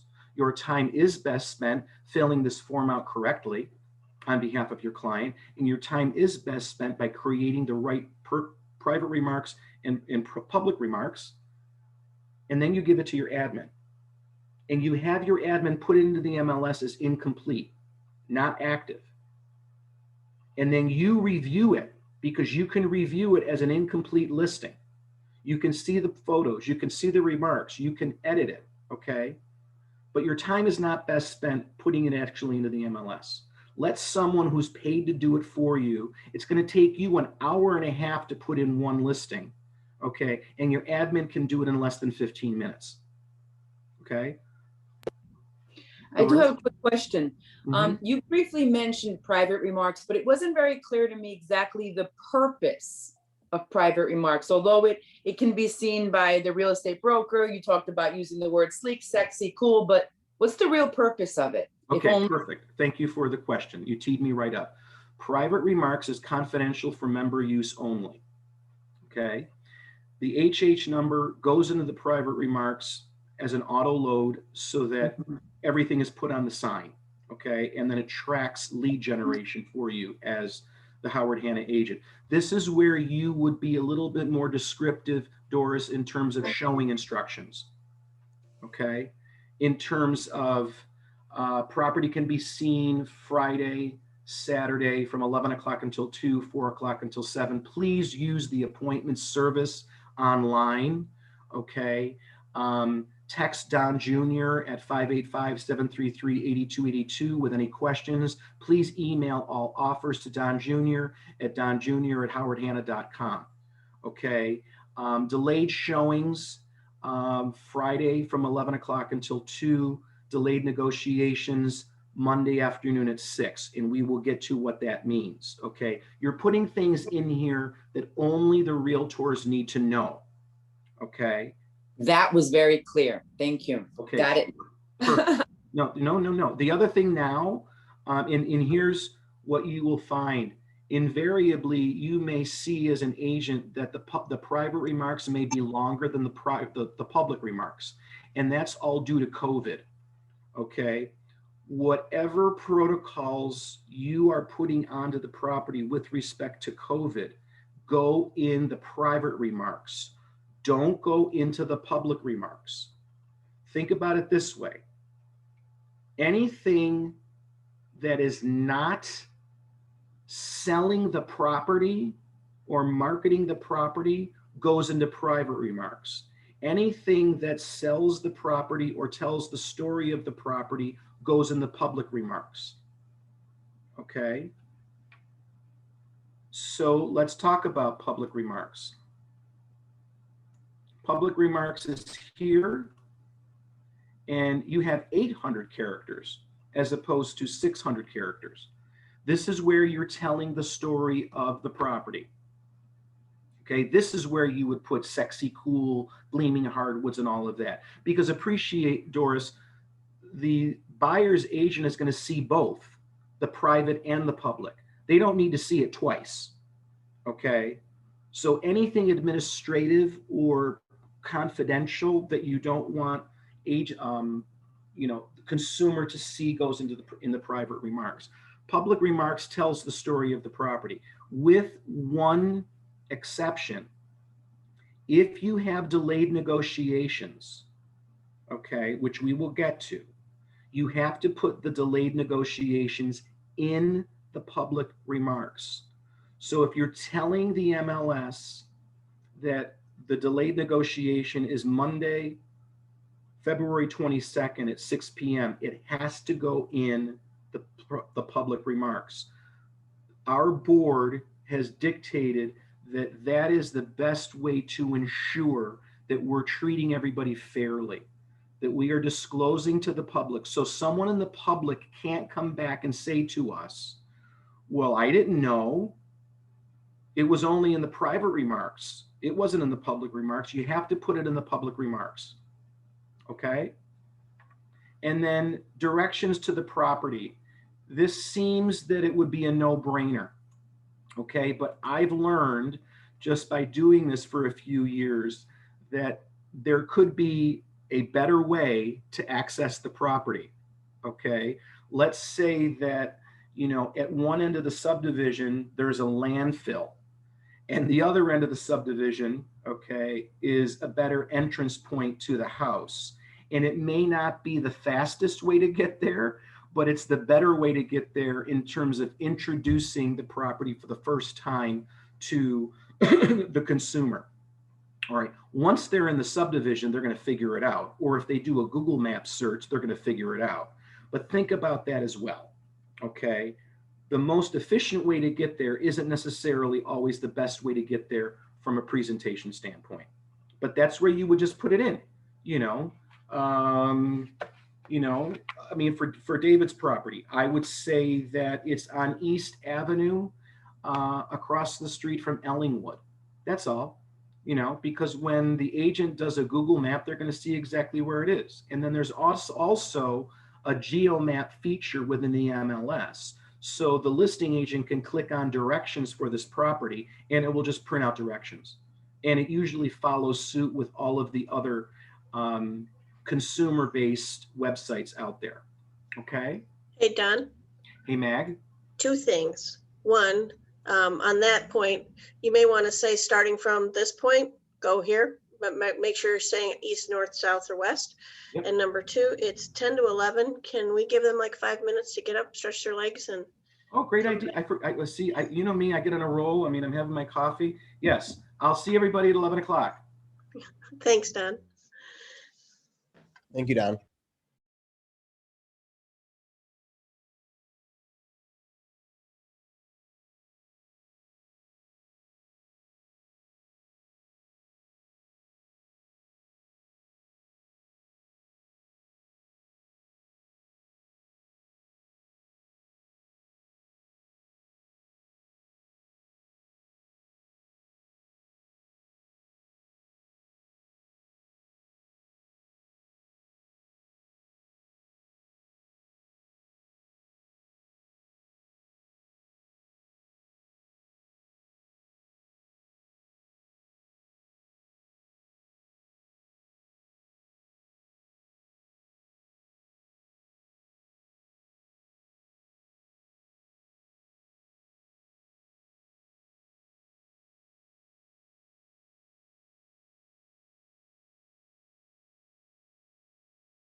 How you guys doing?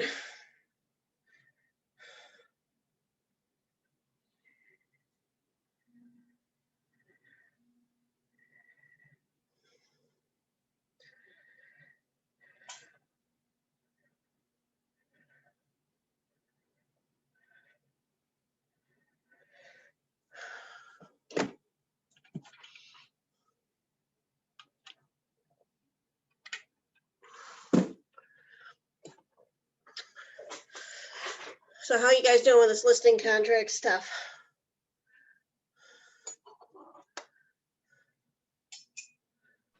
I can't hear you. You're muted. If you're talking to me. Good. Good? Yeah. Good. Yeah. There's definitely a lot of information, but, this has helped going over it and over it again and again. That's why we put the contracts last. Yeah. Because we've talked about a lot of why you do things before we get to the contract. Mhm. So that, and we know that a certain amount of it kind of, it's like right here. Yeah. And some of it's over your head, and that's okay, because everybody feels like they Yeah. don't know what they're doing when they do this.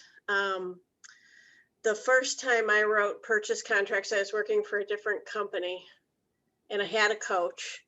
It was Mother's Day Eve, and I wasn't allowed to submit a contract without it being reviewed by my coaches. So I called, I texted, I emailed, I said, and I didn't have one, I had two contracts, and it was a seller's market. And particularly in the neighborhoods where both of these homes were. And I said, I need help. I'd never written one. I'd been to, I don't know how many classes on them, quite a few actually. And I got no response. 30 hours passed. I mean, I wasn't allowed to submit it without their approval. And I called a friend of mine who worked for the company, and I was in tears. I'm like, they're going to lose the house, and I don't know what I'm doing, and I don't know how to do this. And she helped me do it and said, if I'll take the heat if you get in trouble for submitting them. And it was awful to have the first time that I'd written one to be with clients, and it was not one but two, which is why I implore you to practice. I had time where I could have been practicing writing, but no one was encouraging me to do that. No one was encouraging me to read them constantly. I really think that this is why I press on this point. It's so valuable to know what the contract says and what you're supposed to put in those spots. It's like, now that I'm here, what am I supposed to put in there? So, practice. That way, when you're writing your first listing contracts, when you're writing your first purchase offers, the first time you're doing it is not with a client with whom it makes all the difference in the world. If it's a practice, all it is a learning opportunity. And I'm highlighting and you're writing notes until you get, you get a sample of what goes in, and then use that sample, set it right down next to you and fill those blanks in. Yeah. Another thing that also is making me feel confident too, I signed up for the mentoring program. So, Great. For my first 4 houses or whenever, I need it. If I don't need it for all 4 or whatever, I can, let my mentor know. But I feel, like that's going to be huge with my mentor, next to me. Is yours Pete? Yeah. Pete's Yeah. working. Yeah. Yeah, he's great. I would encourage you. You'll feel like it's too much money and you'll want to get out of it before the first 4. I'd encourage you to stay with it and spend that money. And I know it's painful. It hurts. It's a big owie. It's so much better to have that, start off on the right foot and start off doing things right. Mm-hmm. It just really is. And it just get over that. I got to spend money to make money. It's true in business. I don't care what business you're doing. It's 11 o'clock. I'm gonna shut up. Yeah. No, I didn't mean, yeah, you need to shut up.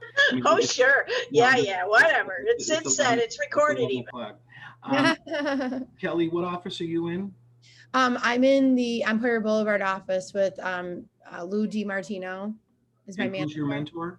mentor? Pete Scorzone. Oh, Pete's great. He's Yeah. just a great guy. He's Pete, again, I think I mentioned in whatever class I taught, I have agents that have been taking these classes that I've been teaching for years. Pete doesn't need to come to any of my classes, but he still does. And he will always be one of the first ones in the break to come up and say, I've sat through this, I don't know how many times before, and I just picked up something new again. Mhm. I'm glad that you're working with someone like that, because he is probably going to say to you that he will learn from you in the same way that you're learning from him. Mhm. And that's what I do with the agents in my office as well. Um, just as an idea, so it doesn't appear to be overwhelming. Um, if you live in a property that is, not an apartment, go through and do this with your own property, Yeah, that's a great idea. or do it with Pete's property, write an offer on Pete's house, Yeah. load it all in just so that you can get real time. Yeah, I actually have printed out a listing and I've been practicing with that too. Good, So good. Yeah, yeah. because the more, I mean, going over the contracts is important, but I found that if you can go over it with something that is real time Mhm. or real data, it just makes it sink in a little bit more, you know? Absolutely. So, and just Yeah, like, I encourage you to write a little story about the buyer and the seller. It makes it, put some Yeah. reasons, some urgency, some motivation in there. yeah, yeah. Okay, so we left off at directions of the property, and there's we are at page 14 out of 40. Okay, so I will say to you what I said, at this time when we were done with the purchase and sale contract. It seems like we're not going to get through it all, but we will, because again, a lot of this stuff is front loaded, and I know that it's a lot of information. Okay. But that being said, we're going to continue to go on. We talked about directions, additional rooms. Okay, this is again, you want to be descriptive. You can stretch it a little bit, but don't stretch it. Remember that Stretch Armstrong thing. Don't stretch it until it breaks. Because if you oversell, the last thing that you want to do is oversell it. Okay, but you check all of the boxes that apply. Additional interior features. You check all of the boxes that apply. Okay, so a lot of this you're going to be going over with your homeowner. Okay, so I checked security system, because if there is a security system in the house, you're going to want to ask, do you own the system or is it leased? Okay, don't presume. Okay, like I can't tell you how many times, even to this day, that I get clocked because I automatically, I go through the kitchen equipment, and I'm like, okay, you've got a dishwasher, you got a disposal, and they say, no, I don't have a disposal. Okay, you need to have conversations with your clients about this. Okay. Um, Additional exterior features, anything that would apply, you check. Accessibility, that is accessibility, handicapped access. Okay, check anything that applies. Foundation description, that is your basement foundation. Okay, more times than not, if you're in Rochester, it's going to be block concrete. Okay, but if you're in Buffalo, more of the homes in Buffalo are going to be poured concrete. So you need to be aware of that. Okay, any additional structures on the property, you want to think about that. Roof description, okay, is important for you to understand. Fireplaces. This is this is why I put this in here. You don't check anything. You put the number here. Okay. So there's one gas fireplace in the house. Okay. HVAC. Okay. That's your heating and air conditioning system. If it has central air, you indicate that here. If it's forced air heat, you indicate that here. Is there an emergency backup generator? Are the appliances Energy Star? Your sewer description. This is something that you need to be aware of, and don't rely on the tax records. Okay. You need to ask. So, David, are you on sewers or are you on septic?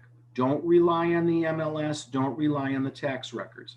If there's a well on the property, you've got to disclose that. Water resources. Is it public water? The heating and fueling description. Is it gas heat? Okay. Is that the primary source for heat in the house? Okay. The same thing with the water heat. What's the primary source? Okay. And then possible financing. This one right here, required field. You're telling the MLS what type of financing you will allow for this property. Okay.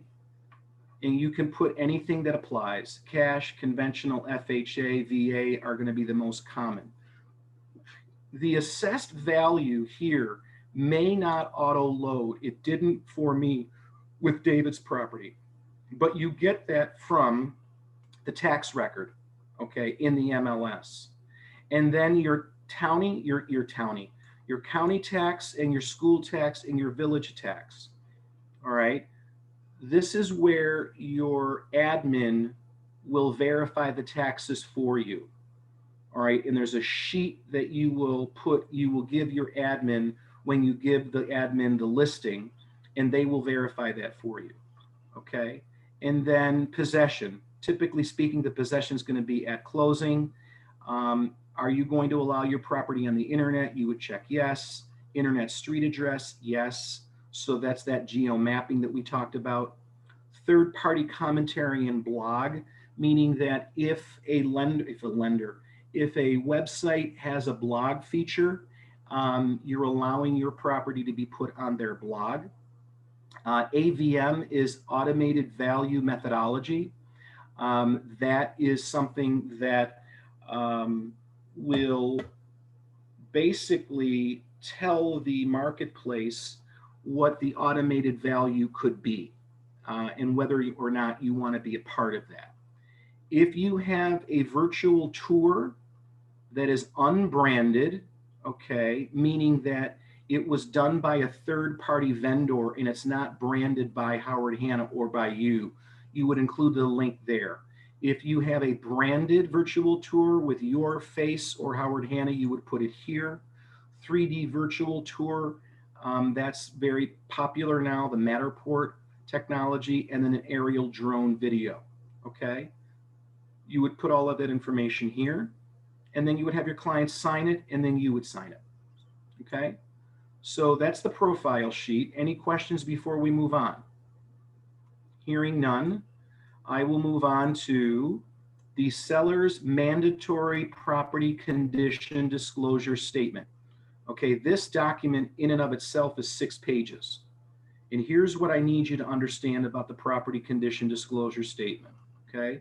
New York State law requires that all sellers of existing 1 to 4 family homes and townhouses must complete and sign the property condition disclosure statement. There are exceptions to this rule. If the property is new construction, if it is a true condominium, not a townhouse, but a true condominium, if the property is commercial, if the property is as a result of a foreclosure, if it is a multifamily of 5 units or more, if you're selling land, if the listing is being transferred due to a court order, if it is an estate, bankruptcy, eminent domain, or divorce decree, or if it's a HUD property. If any of those things are in play, then you do not need the property condition disclosure statement. But other than the estate, which is going to be the most common exception, okay, invariably the PCD, property condition disclosure statement, has to be filled out. Here's what I need you to understand about the PCD. You can't touch it. You cannot fill it out. You cannot answer the questions. That's all you need to know. So you print this out, you fill it out in terms of it being preloaded, like I've got David's name here and address. And then there are going to be 38 questions that the seller is going to have to answer. Okay. How long have you lived in the property, owned the property, what's the age of the structure? And then the remaining questions, your options for the seller are going to be yes, no, or unknown, or non-applicable. Here's what I want you to understand when you're explaining it to your seller. Okay. I would be saying, David, this is the property condition disclosure statement. Okay. New York state law requires that you fill this out to the best of your personal and actual knowledge. I cannot help you with this. I can't answer any of the questions for you. You have to disclose to any prospective buyer your personal and actual knowledge of any material and or latent defects currently associated with the property. Latent means not able to be viewed by the naked eye. Okay. But David, here's what I want you to understand about the questions. There are 38 of them. And again, this is Don Jr. saying it. All right. 38 questions. The questions are sometimes poorly drafted, and you feel as though you're being forced to answer no or unknown. That's fine. You are only answering to your personal and or actual knowledge. What I say to my seller is this: do not belabor with these questions. Think of it as a Rorschach test. Go with your gut. It's either going to be yes, no, or unknown. And that's all I say about the property condition disclosure statement. Okay. I don't even review the questions. I just have them fill it out. Okay. And then once they fill it out, they will sign it at the bottom.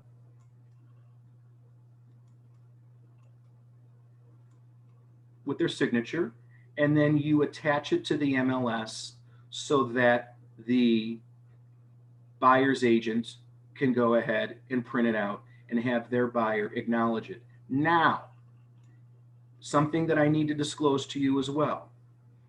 In the unlikely event that your seller says, well, I don't want to fill this out because there are defects that I don't want to disclose, then your response to your seller is, okay, you don't have to fill it out. However, the purchase and sale contract stipulates that if you don't fill it out, you have to pay the buyer $500. If they agree to take the property without the property condition disclosure statement being signed, then at the minimum, you have to pay them $500. What I also say to my seller in this situation is, David, from a practical standpoint, I can tell you that if you don't fill this out and provide it to your buyer, which again is your right, at a minimum, you're going to have to pay $500, but it will give the buyer the impression that you're hiding something. So I can't tell you or advise you which way to go. I would suggest that you talk to your attorney about this if you are reluctant to sign it, but I do need to disclose what your options are and what your possible exposure is. Okay, that's all I have to say on the property condition disclosure statement, unless there are any questions. Okay. I just had a quick one. Have you had clients that have decided not to sign it and pay the $500? Has it proven to be a little bit of a red flag for problems with the property? Yeah, I've been in the business long enough to remember when the property condition disclosure statement didn't exist.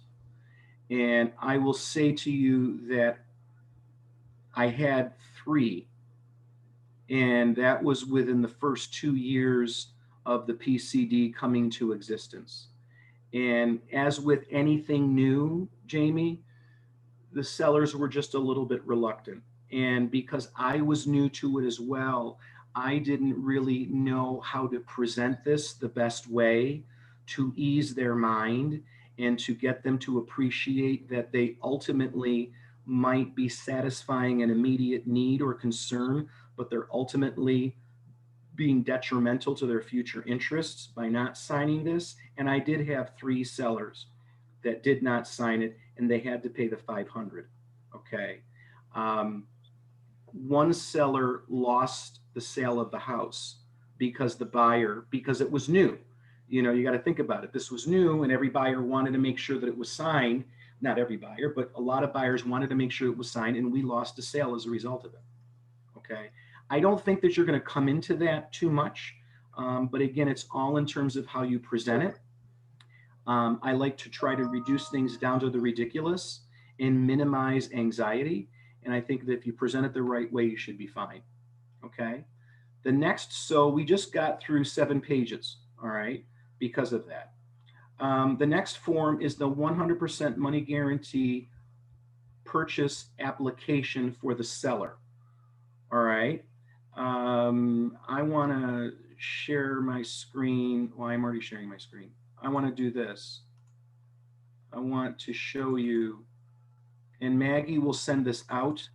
This is just a very quick breakdown of what the 100% money back guarantee stipulations are. Okay. Ask your managers if they have them. They're like a 5x7 postcard, and they may have some for you. Okay. So the stipulation is, first of all, from the seller standpoint, see, this still says Nothnagel.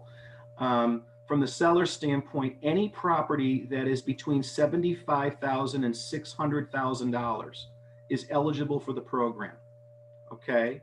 All properties have to be freestanding, single family dwelling, no co-ops, townhouses, or condominiums. Be careful with that. Be careful with that. If you're listing a single family home, but it has an HOA, okay, it still may be eligible for the program. Talk to your manager. Your manager will talk to corporate, and they can get an answer for you very, very quickly as to whether or not the program is applicable. Okay, so that's what it means for the seller, and that's all that it means for the seller. What you need to appreciate about this program is that, first of all, if the property is between $75,000 and $600,000, the seller can apply for the program, and there is no fee at all. There's no cost to the seller whatsoever. What is the 100% money back guarantee program? Have they talked about it yet, Maggie? They have. Okay. So I won't belabor this, but we all understand that it's not just a marketing gimmick.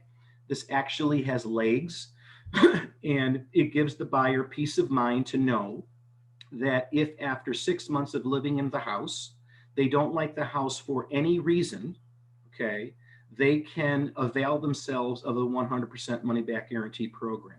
There's no reason why a seller wouldn't want this program if they're between $75,000 and $600,000, because it gives the buyer immediate peace of mind and comfort, and thereby it advances the seller's best interests.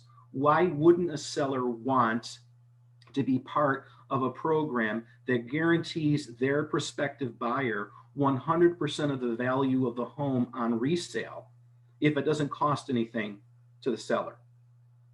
That's basically what I talk about when it comes to this. The seller has to sign the form, and then you submit this form with your paperwork. And then your admin or your data entry team consultant will send this to the 100% money back guarantee program, and you will get an email notification that it's been approved. Okay. The next document is the affiliated business arrangement disclosure statement. This is just a disclosure. It is required for every listing and every purchase contract that you write. If you don't submit this, your manager and or your admin or the data entry team should push the paperwork back to you. We have to have this in our files to protect the company and to protect you. Okay, all this is a disclosure statement that makes the consumer, in this situation, the seller, understand that Howard Hanna has an ownership interest in First Priority Mortgage, and we have an ownership interest in Howard Hanna Insurance Services. Because we have an ownership interest in these companies, and we receive financial remuneration as a result of our relationship with these companies, we have a duty to disclose that to the consumer so that they know that if they avail themselves of these services, Howard Hanna will benefit by that. All right. This does not require your consumer to use these services. So this doesn't require a lot of time or a lot of thought. You just say to your seller, David, I need to disclose to you that whether you do or you do not avail yourself of mortgage services or insurance services with Howard Hanna, again, there's no obligation. If you do, there is a financial relationship between Howard Hanna and these organizations, and I have a duty to disclose that. And you signing this acknowledges the fact that I've disclosed that to you. That's all. Okay? Moving on.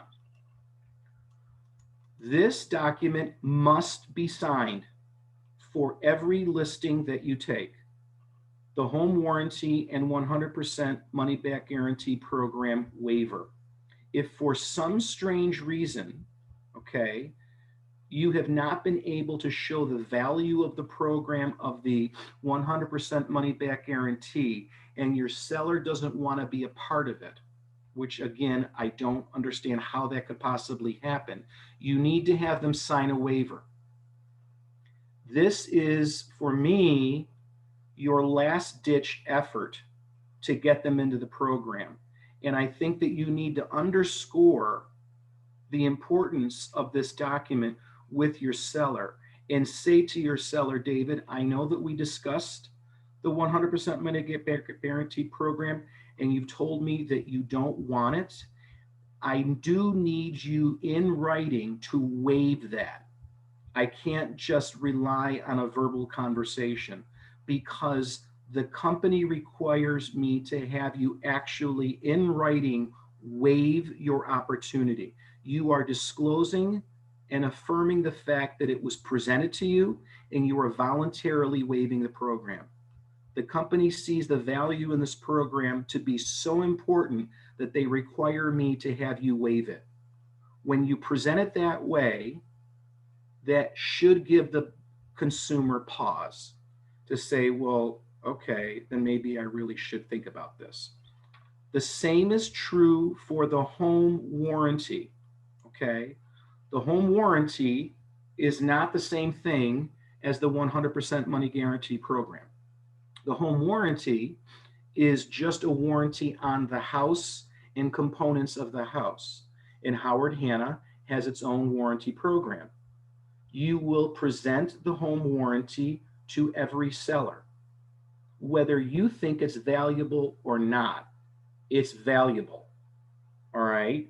And if they don't want it, then they need to waive it, just like the 100% money back guarantee program.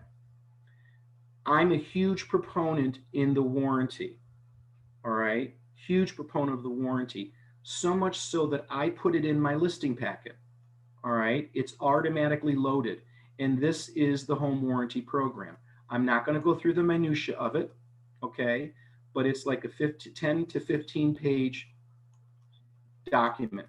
Here's the thing that is the most important feature of the document. It shows all of the things that are covered for the buyer for 1 year after closing. And it shows all of the things that are covered for the seller during the time of the listing. It also indicates here at the top that for an additional $60, the seller can protect the heating system and the air conditioning system for the property for the time that the property is listed. It's automatically covered, okay, for the buyer for a year after closing. The seller buyer coverage, the normal one, is $500, and then the additional $60 for the HVAC for the seller. The total is going to be $560. There is a $100 trade call fee. What does that mean? For those of you that don't understand how the home warranty program works, have they gone over this, Maggie? They have. Okay. So I won't belabor this. But basically speaking, this is where I talk about the warranty from a value-added standpoint. I go through the fact that it covers the buyer for a year after closing. And if you put the $60 on it, it covers you, the seller, from the time that we list the property until the time that it closes. It's value added because it gives the buyer peace of mind.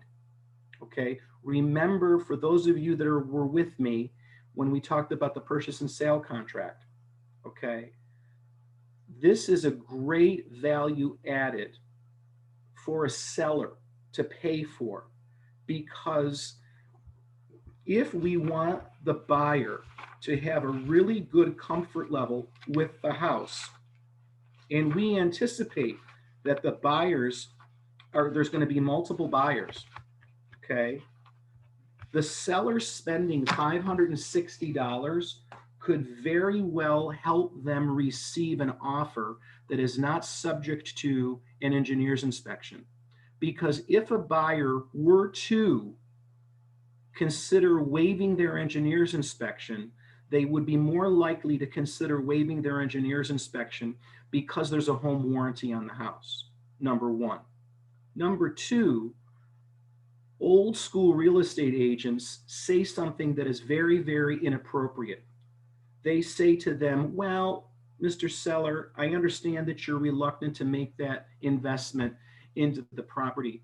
You know what? We can wait until after we do an engineer's inspection with the buyer. And if the buyer does their inspection and something's wrong with the house and it's covered by the warranty, then we'll pay for the warranty at that point in time. That is a no-no. If you put the warranty on the house after an inspection and something was wrong with the house as a result of the inspection, that would be deemed to be a pre-existing condition, and that item would not be covered. So it is very, very important for your seller to appreciate the value of an additional $560, okay, to cover the property from the moment it's listed until a year after closing. Depending on my seller rather, and the price point of the listing, I have actually gone ahead and said to the seller, look, I'll go ahead and split the cost of this with you, because that's how valuable I think that the program is. All right. And that's all you need to do in terms of talking about the warranty.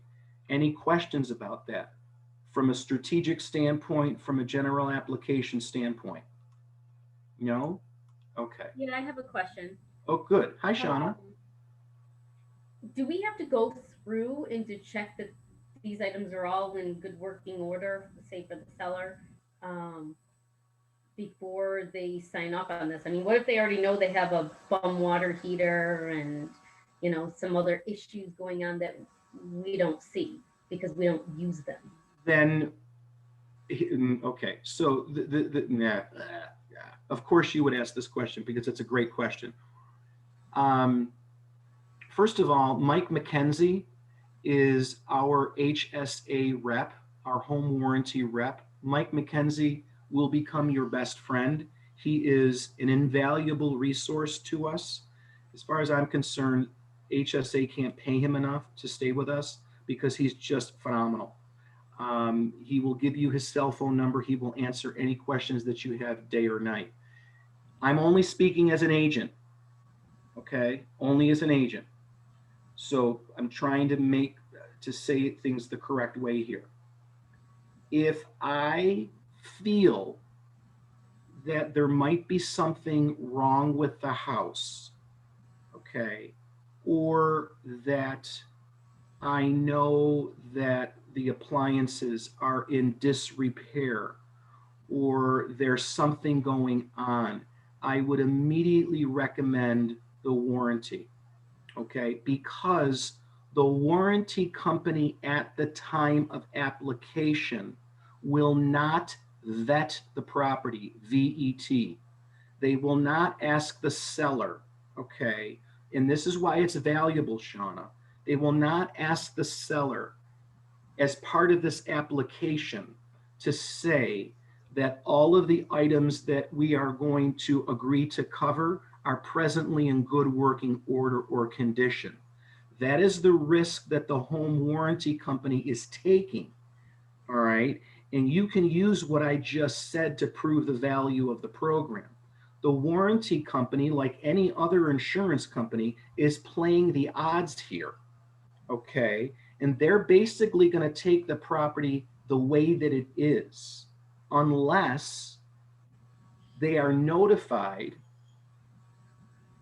before the application goes onto the house that there's something wrong with the house. It doesn't necessarily mean that they won't cover the rest of the house, but it could be possible that they won't cover that component. So my general rule of thumb is put the warranty on the property as soon as possible. And if your seller gives you an indication that, well, I'm not sure about this and I'm not sure about that, put it on. Because again, the company will not ask the seller to vet that prior to application. Does that help? Yes, thank you. Okay, Maggie? So, first of all, I agree totally about Mike McKenzie. So when I'm going to list a house, I call Mike and I talk to him about any house I'm listing with HSA, which is almost every house I list. And I just talk with him through it. One of the things that's difficult is the air conditioning unit. If at this time of year, you can't test it, it's too cold. So I'll call Mike and I'll ask him some specific questions around that to make sure that things are transferable. Sometimes he'll say you're in a fuzzy area for one reason or another. So I always, whenever I do an HSA warranty buyer or seller, I call Mike. Mm-hmm. That's always my answer. And that way it's going to keep you out of trouble, and you're going to know what to ask for and how to ask it. And the reality is what Mike will do is say, can I have the number of the seller or the buyer, or have them call me and let them talk? Right. Because they are buying his product. It is not our product. Right. Yeah, So I let them talk to the vendor, and I let them talk to the rep. Yeah. I just include myself in the conversation so that he's looping back with me. But just get Mike involved. He's awesome. You guys met him. Those of you who were here on day one, you met Mike on day one. He's fantastic. Can't say enough good about Mike. Yeah, I agree. Okay, so that's the home warranty. This is the contract, and you'll see here that it's preloaded. I've already got the application filled out. I've got, it's loaded with the property address. I've indicated $500. I've indicated the $60. Okay. And then there's a box here. It's got David's name. I've already checked the box because and I do this with every listing. Okay.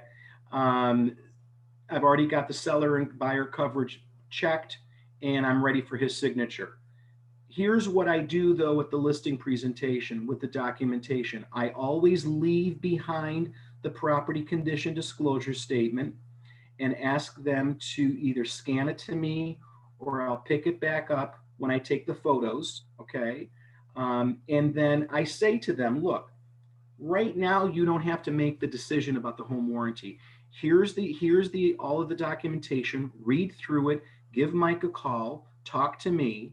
The only thing that you need to know, David, is that before we list it, you have to make a decision. Okay.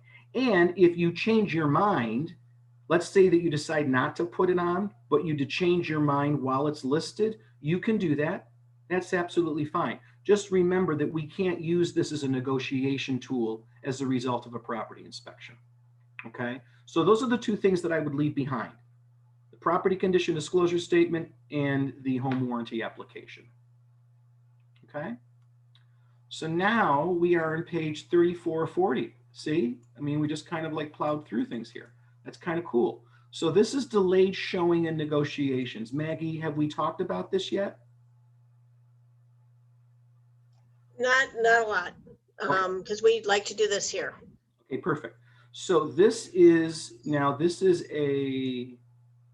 this a board form, Maggie? This is not a New York State form, right? No, it is. It's New York State. Okay, good. Okay, so this form is used everywhere you operate. Okay, delayed showings and delayed negotiations. Let's talk about what it means. If you, I gotta get my train of thought. Give me a second. Okay, so today's Thursday, and I'm going to list David's house. And David's ready to go. And we've already taken the pictures, and we're going to list it today. Okay, but David's having family and friends in for the weekend, or he's going to, really want to make sure that the house is clean for whatever reason.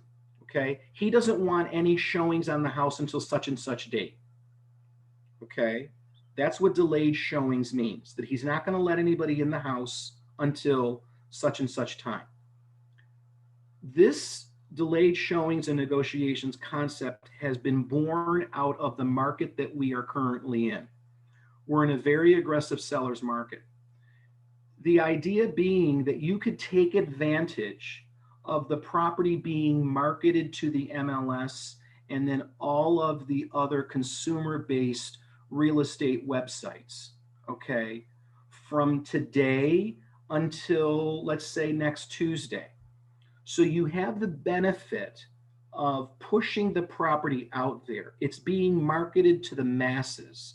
And what you're doing is you're exploiting the pent-up buyer demand, okay, for the property, because you're the new shiny penny on the market right now.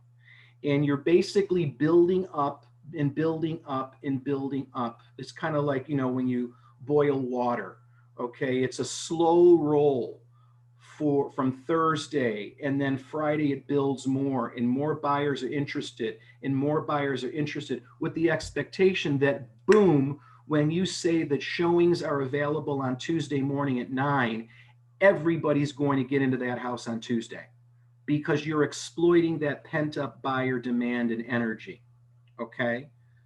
Be careful with that, because it could backfire on you. What do I mean? If you put your property into the MLS today and you say no showings until next Tuesday, all right, and then another piece of property hits the marketplace tomorrow, and there are no delayed showings, and the buyer who's interested in your property but knows that they can't get in until Tuesday because there's no inventory, they will go see your competing property tomorrow. They could write an offer on that tomorrow, and you've lost that buyer, if that makes sense. So be careful how you use the delayed showing concept. I would talk to your manager, I would talk to your mentor or your field trainer, okay? But that's what delayed showings means, okay? If you're going to do delayed showings and delayed negotiations, you would be filling out this paragraph. If you're only doing delayed negotiations, you would use this paragraph. What is delayed negotiations? Delayed negotiations means that I've listed the property as of today, and we're going to have showings. Whether you have delayed showings or immediate showings, we're not going to look at offers until Monday afternoon at 6. Okay? Depending on the type of property that I have as a listing agent, if I feel that this property is going to benefit by multiple offers with multiple buyers, I will consider delayed negotiations. You are telling the marketplace that, Shauna, you could see the property tomorrow at 12. And Jens, you could see the property on Saturday morning at 11. And you can write an offer and you can send me the offer, but we're not going to deal with your offer until Monday at 6. This is all about strategic placement and creating and maintaining control of the process for you as the listing agent. Before we had the concept of delayed negotiations, the rule was first in, first out. So that means no delayed negotiations means that you put the property in the MLS today, and Shauna sees the property at 6 o'clock, and she writes an offer, and she makes her offer good until 9 o'clock tonight. But you know, as the listing agent, that you've got 5 showings scheduled for Friday. What do you do? What do you do? You don't want to lose the potential buyers on Friday, but you don't want to lose Shauna's offer either, because she wrote the offer and you got to respond to it. Okay, because if you don't respond to it, you're going to lose the offer. So what's the lesser of the two evils here? If you don't do delayed negotiations, it can create a little bit of havoc. It can create a little bit of frenetic confusion, okay, and a little bit of stress, actually a lot of stress, okay? But it doesn't work for every property. Delayed negotiations doesn't work for every property. I use delayed negotiations for a property that I think, based on the price point that we have created and the inventory that we currently have in the marketplace, that this thing is going to fly off the shelves. And what delayed negotiations means, remember I always say there's 2 reasons for everything: the public reason and the private reason. The public reason is that I can tell Shauna and I can tell Jens and Pete and Kelly and Jamie that I am giving everybody an equal playing field. I'm giving everybody an equal opportunity to see the house. Okay. I just want to be fair to everybody. And then everybody knows that you can have access to the house, but we're going to look at offers on Monday morning at 6. But the real reason that I'm doing that is to maintain control. So I know that by Monday afternoon at 6, if I've got 1 offer or I've got 10 offers, I've got them all at the same time. And then I go through each offer and I highlight the terms and conditions, the salient features of the offer. I create an offer grid, which I have, which we will talk about in another class. Maggie and I are talking about multiple offers and grids and things like that, where you can organize each offer by price, contingencies, closing, and all of that, so that I can present a nice, clean analysis to my seller. So that at 6 o'clock, I'm sitting down with my seller and I'm reviewing all of the offers at the same time. It's a great way to maintain control. Okay. Remember that I said that it doesn't work for every property. I only use it for properties that I think that are going to be absorbed by the marketplace very, very quickly in a multiple offer situation. The other thing that I want you to be aware of is, again, the timing of it. If you make your delayed negotiations too far out, okay, you could potentially do your seller disservice. For the same reason that I talked about delayed showings. Yes, Shauna may know that she doesn't have to deal with the delayed showings on my listing. She can get in tomorrow morning at 10. But if I say that there won't be any negotiations until next Friday at 6 o'clock, Shauna may not be comfortable waiting that long, okay, to present the offer. And if another piece of property comes up on the market between now and my delayed negotiations, I potentially lost that buyer. So if I'm going to use delayed negotiations, I like to keep it in a truncated period of time. And usually speaking, and Find It First is another class, which we will talk about when we teach. We've already taught Find It First, but from a strategic standpoint, this is what I prefer to do. The old school was that you used to put your properties in the MLS on a Monday. Okay, so that you can because on Tuesday you had to have your ad in with Nothnagel or with Howard Hanna in order to have a Best Buy ad on a Saturday, okay, in the DNC, so that you could have your open house on a Sunday. You can still do that. I'm not saying not to do it. I'm saying that times are different now, okay, and we are in a low inventory market, and buyers are all over inventory 24/7. Here's what I say to my client: David, from a marketing standpoint, okay, we're going to list the property today. We're going to let people see the property today, tomorrow, Saturday. We're going to do a public open house on Sunday because I'm going to put the open house into the MLS. So the moment it goes live into the MLS, it will show that it's advertised on Sunday. I'm going to use my internal marketing department, and I'm going to create an email blast that will go to every member of the Greater Rochester Association of Realtors today saying property is just listed. And then Friday and Saturday, I will say 3632 East Avenue, public open house, Sunday 12 to 2. And then I'm going to put in delayed negotiations for Monday at 6. Why? Because I've given the marketplace between Thursday, Friday, Saturday, okay, and Sunday, any person can see the property with or without an agent. I've also taken care of the open house. Now, let's say, David, that someone comes to the open house on Sunday and they haven't been pre-approved and they fall in love with the house. Delayed negotiations Monday at 6 gives them the ability to decide if they really like the house and then get themselves pre-approved by a mortgage broker so that they can submit that pre-approval letter with that offer. Okay, that's personally how Don Jr. likes to do his listings. Okay, listed on That's how I do them too, Don. Okay, well, good. That's good to know.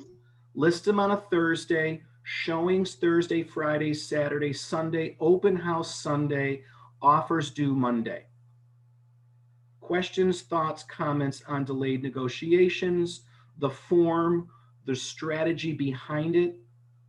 While you're thinking of your questions or admitting that you have a question and being brave enough to ask the question. There you go, Shauna. So it seems to be a trend that this has really grown with the seller's market. So if the seller's market, if it starts to stabilize and we get a lot more on the market and it's, goes back to normal, is this something then that will kind of go to the wayside? Yes. That we didn't use as much? Okay. Yes, absolutely. This is excellent question. Again, it shows me that you're on point. I wish you were in my office.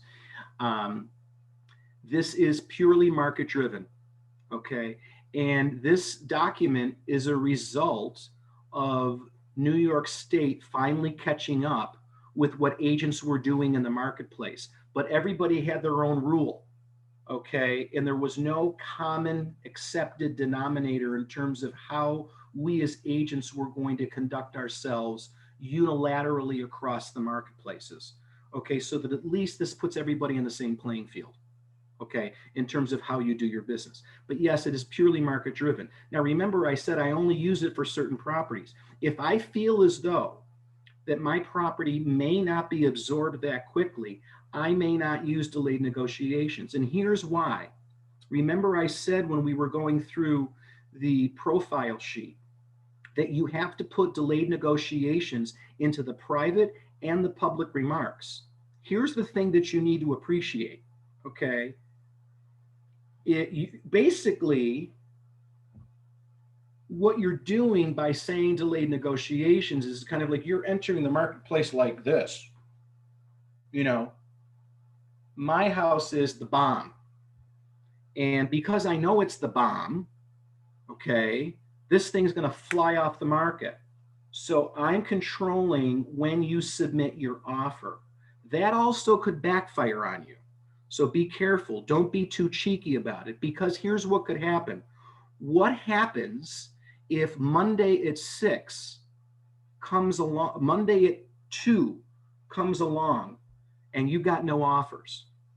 And you went from being like this to like, and then 4 o'clock, no offer. 5 o'clock, no offer. And you were so brazen and so brash and so cocky and overly confident, and you've had 15 showings and no one's telling you that they're going to write an offer. You look like a ding dong. Okay. And then imagine having to call those agents that have shown the property on Monday at 2 and saying, hey, it's Don. Are you going to write an offer? No, no, no. You completely overestimated the value of your property to the MLS, and you shot yourself in the foot with respect to your seller. Okay, so you have to be careful how you use this and when you use it, number one. Number two, I've been very honest with my seller, okay? And I've used it to help me. If I feel that my seller's number is too high, but it's not going to offend the marketplace, I'll say to them, okay, we'll give it a shot. But here's what I know, David. In this market, if we don't have an offer by Monday, we missed the mark. And in a seller's market, the last thing that you want to do is chase the market down. And the other thing that you need to understand, okay, David, is that yes, if Monday at 6 o'clock comes and goes and you've got no offers, you can take the delayed negotiations language out of the private remarks and the public remarks so that at least they won't see that. The new consumer, let's say that someone comes into the MLS on a Tuesday and they don't see the delayed negotiations, okay? You feel like you've dodged a bullet. But the delayed negotiations form, this form right here that we're talking about, you have to attach that to the MLS and it stays with the listing for the entire time that the listing is in the MLS. So even though it doesn't say delayed negotiations in the public remarks anymore, any buyer's agent worth their salt, when they click on attachments to get the PCD, is going to see that it's delayed negotiations. Okay, and let's say that it's a week later and Shauna's buyer literally just came into the marketplace and my listing's on the market at $299.9. And Shauna says, well, it's been on the market for, 12 days, but they don't have delayed negotiations. Let's go take a look at it. But then Shauna clicks on the attachment and she sees delayed negotiations. That tells Shauna a completely different picture. That tells Shauna that that Don Jr. overshot the market. He oversold the listing. He thought that listing was so hot that he was going to put delayed negotiations on it. And guess what, my buyer? No one knocked on his door. So now there might be room for a little bit more negotiation.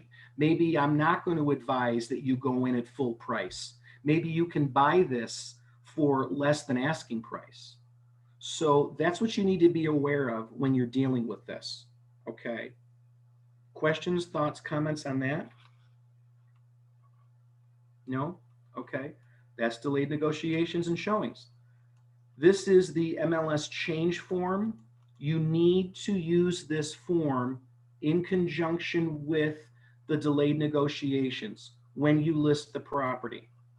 Okay. You have to put it in here. You can see where it says right here, do not show or negotiate or do not negotiate until. You have to use this form when you use delayed negotiations. This is also the form that you must use whenever there's a different status on the property. If it goes from active to continue to show to under contract to pending or closed or sold. Okay.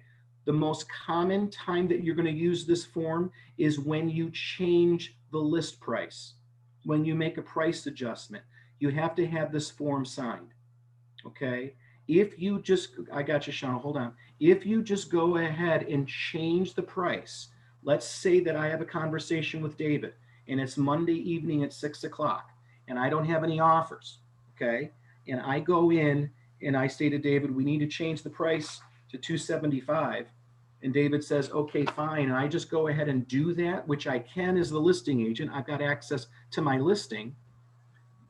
If I don't have this form signed, I'm giving David a reason to cancel the contract. Because if he's not happy with me, he can go ahead and cancel the contract and say, I never signed that form. So it's got to be signed. Okay, Shauna? So you said if there's a status change, you have to have this form completed? I'm saying that because I'm teaching you, Okay, and that's all I'm going to say. okay, You don't have to, but if you don't, it could come back and bite you in the butt. gotcha. Okay. Okay. Thank you. It's really simple to do through Authentisign. Yeah, it's very, very easy. It's very, very easy with Authentisign. You just Yeah. send it and get a quick signature. It's back in your file. It's good. But if you didn't know it existed, I don't want to have any problems, so. No, I understand. And your admin should advise you, if you change the status, if you reduce the price, you need a change form. Okay.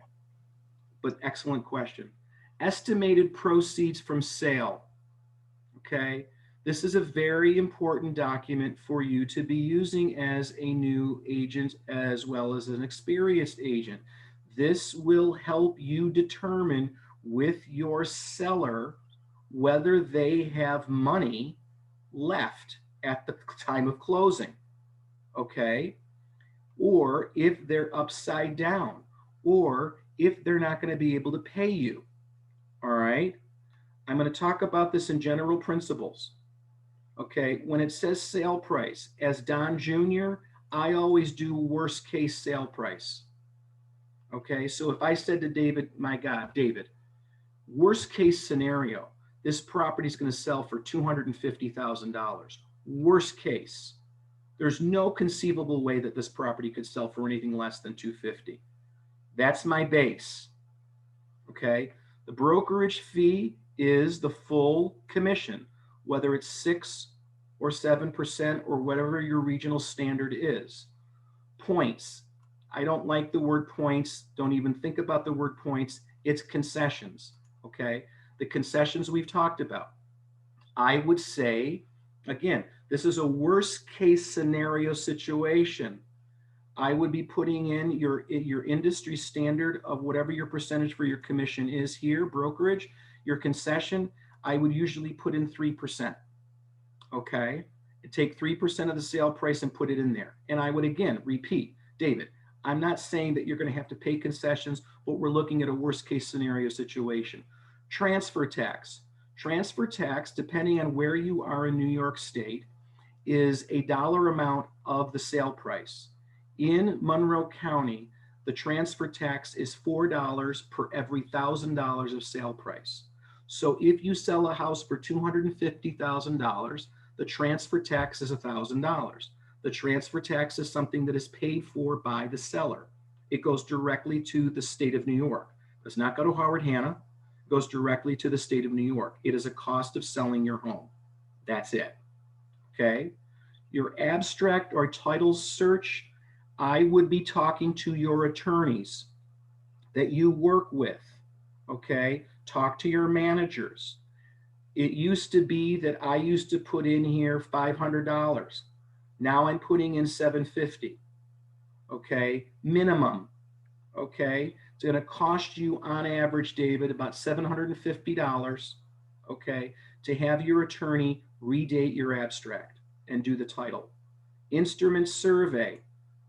Again, from the attorney, and I ask my attorneys every year to give me a breakdown of these costs so that I can update this. I just did it with the 2 attorneys that I use almost exclusively.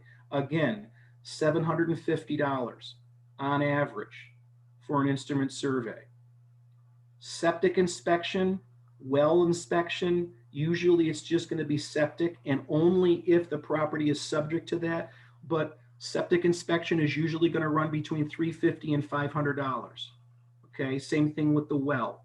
The home warranty, build the cost of the warranty right into this document. And then the total balance of your existing mortgage. This really shouldn't be the first time that you're having this conversation, but it is at least the time that you should be having this conversation. All right. And then the total balance of any other existing liens. Existing liens means anything other than the primary mortgage.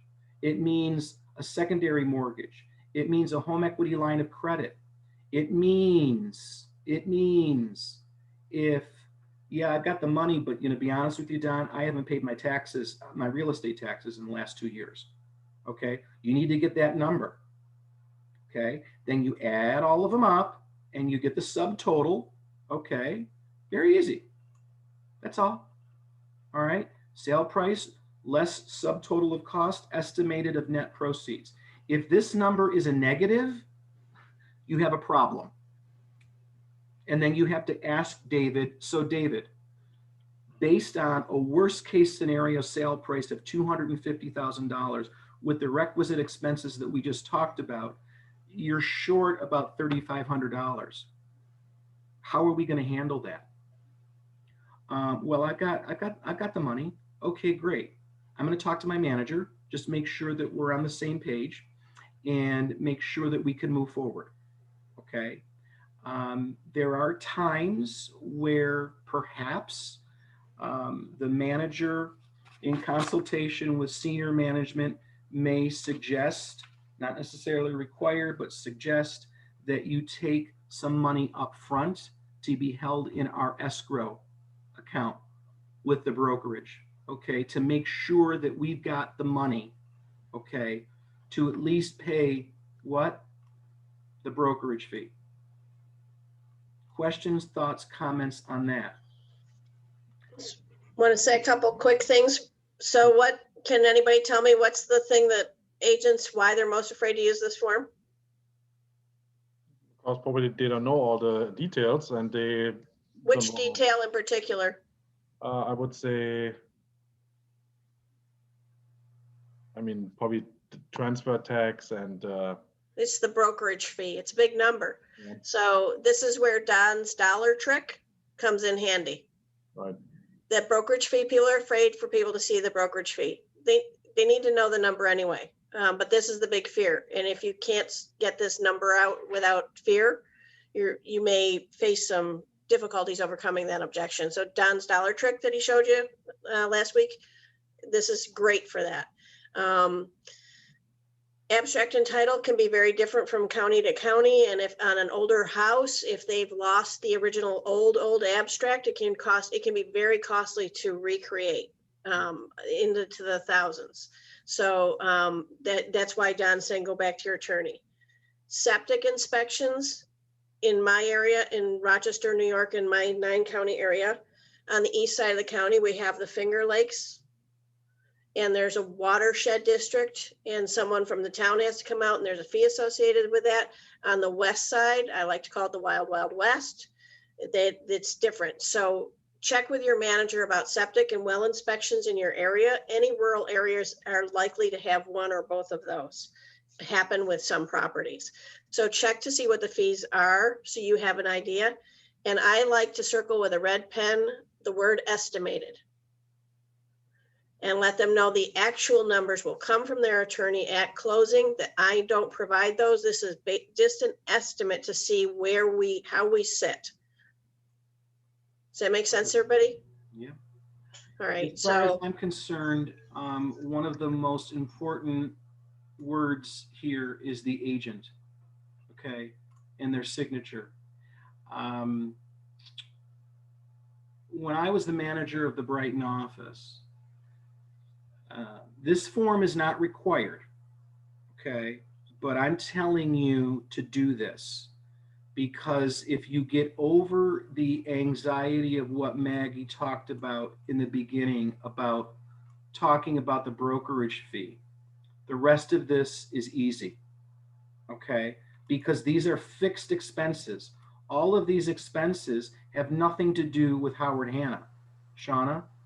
You said with the brokerage fee, I may have missed it, but I thought you said 3%. No. The brokerage fee is the full commission 6%. from Okay. the exclusive It's right to sell. Where I said 3% is concessions. Gotcha. Okay.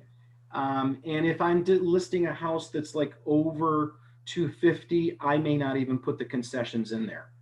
Okay. But if I feel as though that my price point on this listing would be subject to a lot of FHA buyers, then I'm going to be talking about concessions again.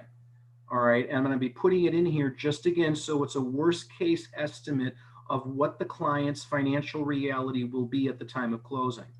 Back when I was the manager of yes, Jens. The brokerage, I mean, the tax, the transfer tax, you said it's $4 per thousand. In Monroe County. Okay, it's every county is different. That's why, yeah, because Yes. I had to pay 7. If I would be over 62, I pay 4%. Okay. It depends on the, Okay. the county. Yeah, so everybody should know in their county what it is, basically. Yes, it is. Yes, it is. Okay. You're absolutely right. Thank you, Jens. Mhm. When I was the manager of Brighton, okay, and I was the newer manager of Brighton, I can't tell you how many phone calls I got from agents in my office, listing agents in my office, and they would call me and they would say, Don, I just got a phone call from my seller. They're at the closing table and they're short. And I would say, what do you mean they're short? Well, they don't have enough money to put the deal together. So the attorneys are saying that we have to adjust our commission. I'm like, excuse me? Well, I mean, it's the only way we can put the deal together. Oh, okay. Well, here's what we won't do. We will not adjust the company dollar. If there's a shortage, it will come out of your side. I only had to do that for the first 2 months. And then I instituted a mandatory policy that every listing had to have an estimated net sheet done and signed by the agent. Because once I did that, I never ever, ironically enough, received a phone call from a listing agent at the listing time frame, at the closing time frame, to say that the seller was suddenly short. I might get a phone call from the listing agent at the time of listing to say that it looks like we may have a problem, okay? But I was able to address it then in the beginning of the process, as opposed to having to capitulate to the attorneys at the closing because my listing agent didn't do the right thing from the beginning. So because you are good real estate agents with Howard Hanna, I'm going to suggest that you do your business the right way and get this form filled out and get it signed. It is a great way when you are dealing with a seller who is also going to be a buyer, and then you're talking to them, and then sometimes I use the estimated net sheet before they even sign a contract with me. Because if I say to David, okay, David, what's your motivation for selling? Well, I want to buy a lake house on Hvac. Okay, well, what are you looking to buy? Well, probably between 450 and 5. And I'm saying to myself, good luck finding anything on Hvac Lake between 450 and 5, but that's another story. Okay, well, what's your equity position in the house? Well, I owe $100,000 on the house. Okay, David, what I find the best thing for us to do in order to figure out what you look like in the future is to figure out what you look like now. So let's talk about the anticipated sale price of your home on East Avenue and then the expenses associated with that sale so that you can figure out baseline what your financial reality looks like as a result of selling East Avenue, because then we can build that into the concept and the idea of purchasing Hvac Lake. Do you see how you can relate the two right from the beginning?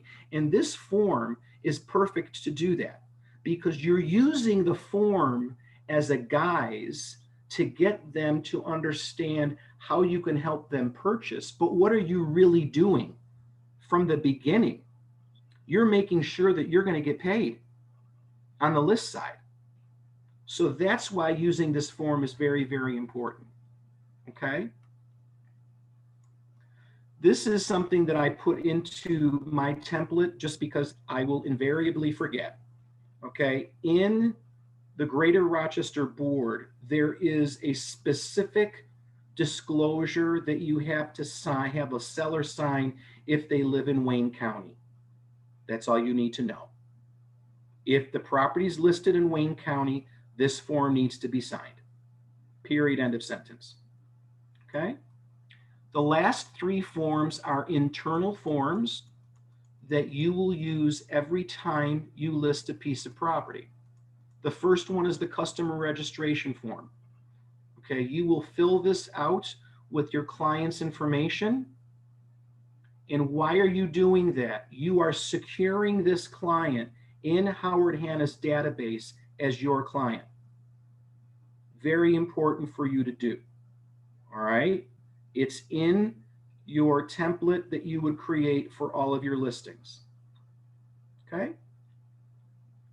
The listing input checklist form, I think that this is universal throughout Howard Hanna land. If it's not, check with your admin, look to talk to your manager about it, but you need to fill this out, okay, so that everyone's on the same page in terms of the forms that you are providing to your admin, and then who does what, okay? So this is where you would check all of the boxes for all of the forms that you're providing, okay? Which is everything that we've talked about. And then you would have a checklist of relative to task, who does what. Don, can you go up just a little bit to the top of that form for a second? Because I failed to mention this one. Affiliated business disclosure. So 100% of your buyers and 100% of your sellers need to get the affiliated business disclosure. It says that we are associated with First Priority Mortgage. Used to be Barristers, not Barristers anymore. What's the other one? Help me out. Anyway, it says that we have affiliated, Howard Hanna Insurance. It says that we have affiliated businesses. They do not need to use those services, but they must receive the form that says we're affiliated with them. So 100% of them, buyers and sellers, must have that form, and it must be checked. And Otherwise, again, it comes into fair housing. What? Right. Your admins and the department, the data entry teams in your region have been instructed now that if that form is not signed, to push the paperwork back to you to get it signed. We have to have them signed. Okay. The checklist, if it's a new listing, you check the box, and then it says right here, and it's preset this way, all items in yellow will be completed by your admin. So you don't have to worry about it. Okay. You just check that it's a new listing or it's a relist. Okay. Did you enter it into the MLS or not? Okay. You want the admin to enter it into Profit Power. Do you want them to add it into Contacts Now? Okay. Which is your Engage CRM. Okay. Client's email. You absolutely must put your client's email in here, because this will trigger, this is really important, this will trigger the weekly marketing report that your seller and you will get usually sometime between 1 o'clock and 3 o'clock in the morning on a Tuesday night. And in your listing presentation, when you're presenting the value added of Howard Hanna to this prospective seller, get a copy of the weekly marketing report from either a previous listing that you have, or get one from your manager, or have marketing create one, a slick on it. It shows the value that at least once a week, your seller is going to get a detailed report of the listing and what it's still competing with, and what within that price point in that area has gone under contract or sold. All right, very, very important for you to do that. Then you have the home warranty information right here. And then if you want copies, okay, I would prefer you not to get hand copies. We're moving towards being completely paperless. You can have them emailed. You can also have them emailed to your seller, okay, or mailed to your seller. You really should make it a practice to have a fully executed copy of every document that your client has signed sent to them. I do this as a matter of course. So when I email my packet Okay, I call it the admin packet of everything that's been signed and dated. I email the entire packet to my admin, and then I blind copy my client into it so that they have it. All right. Post sign installation, this will depend on your region. Whoever handles the post sign, if you use a post sign, if you don't use a post sign. If you want your just listed postcards, you get 25 of them for free through Quantum Digital, which is a partnered company that we have through our marketing department. Maggie, go ahead. That may not be the same in every office Okay, across the state. thank you. So check with your manager on that. And then posting it to your office Facebook page, the true taxes will be confirmed. Okay, just pay attention to this form and make sure that you're using it the right way. Sit down with your admin, as part of your I'll get you, Shauna. As part of your introduction to the office, your manager and or your admin should be going through all of these forms anyway. Shauna, go ahead. What's the property on office tour? What does that mean? That's an excellent question. Each of your offices has the ability to put your new listing on an office tour. Office tours pre-COVID were the rule of law with Howard Hanna.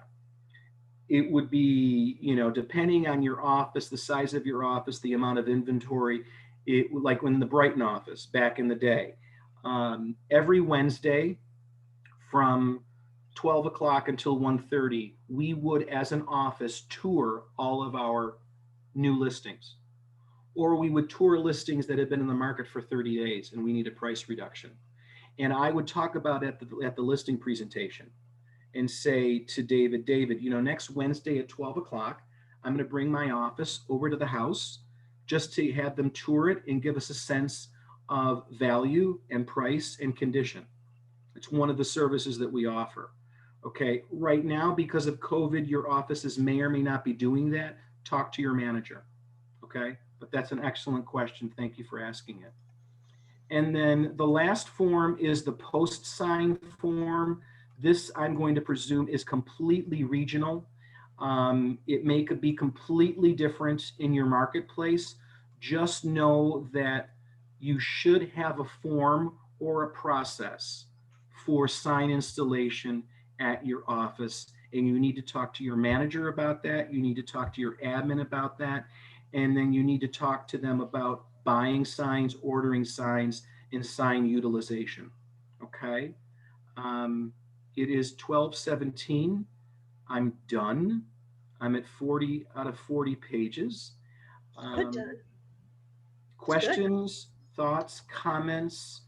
I just want to say on these post signs, don't wait till you have your first listing. It takes a while.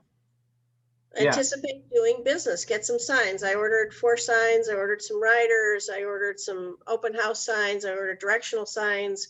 It's cost of doing business. Yep. If And you're again, going to, go ahead. check with your manager because every office is different. Most in our neck of the woods supply the signs that Really? are generic to the office. Yes. So it's most cost effective for agents to get riders with their name and cell phone number. Yeah, to I attach got my to own it. signs. I was But like, again- I want to do this, and I put a little pressure on myself by ordering my signs, and that was sort of my kick in the pants to get going. So, Yeah, again, just you can do Check, it cheaper. yeah, You can do check with your local.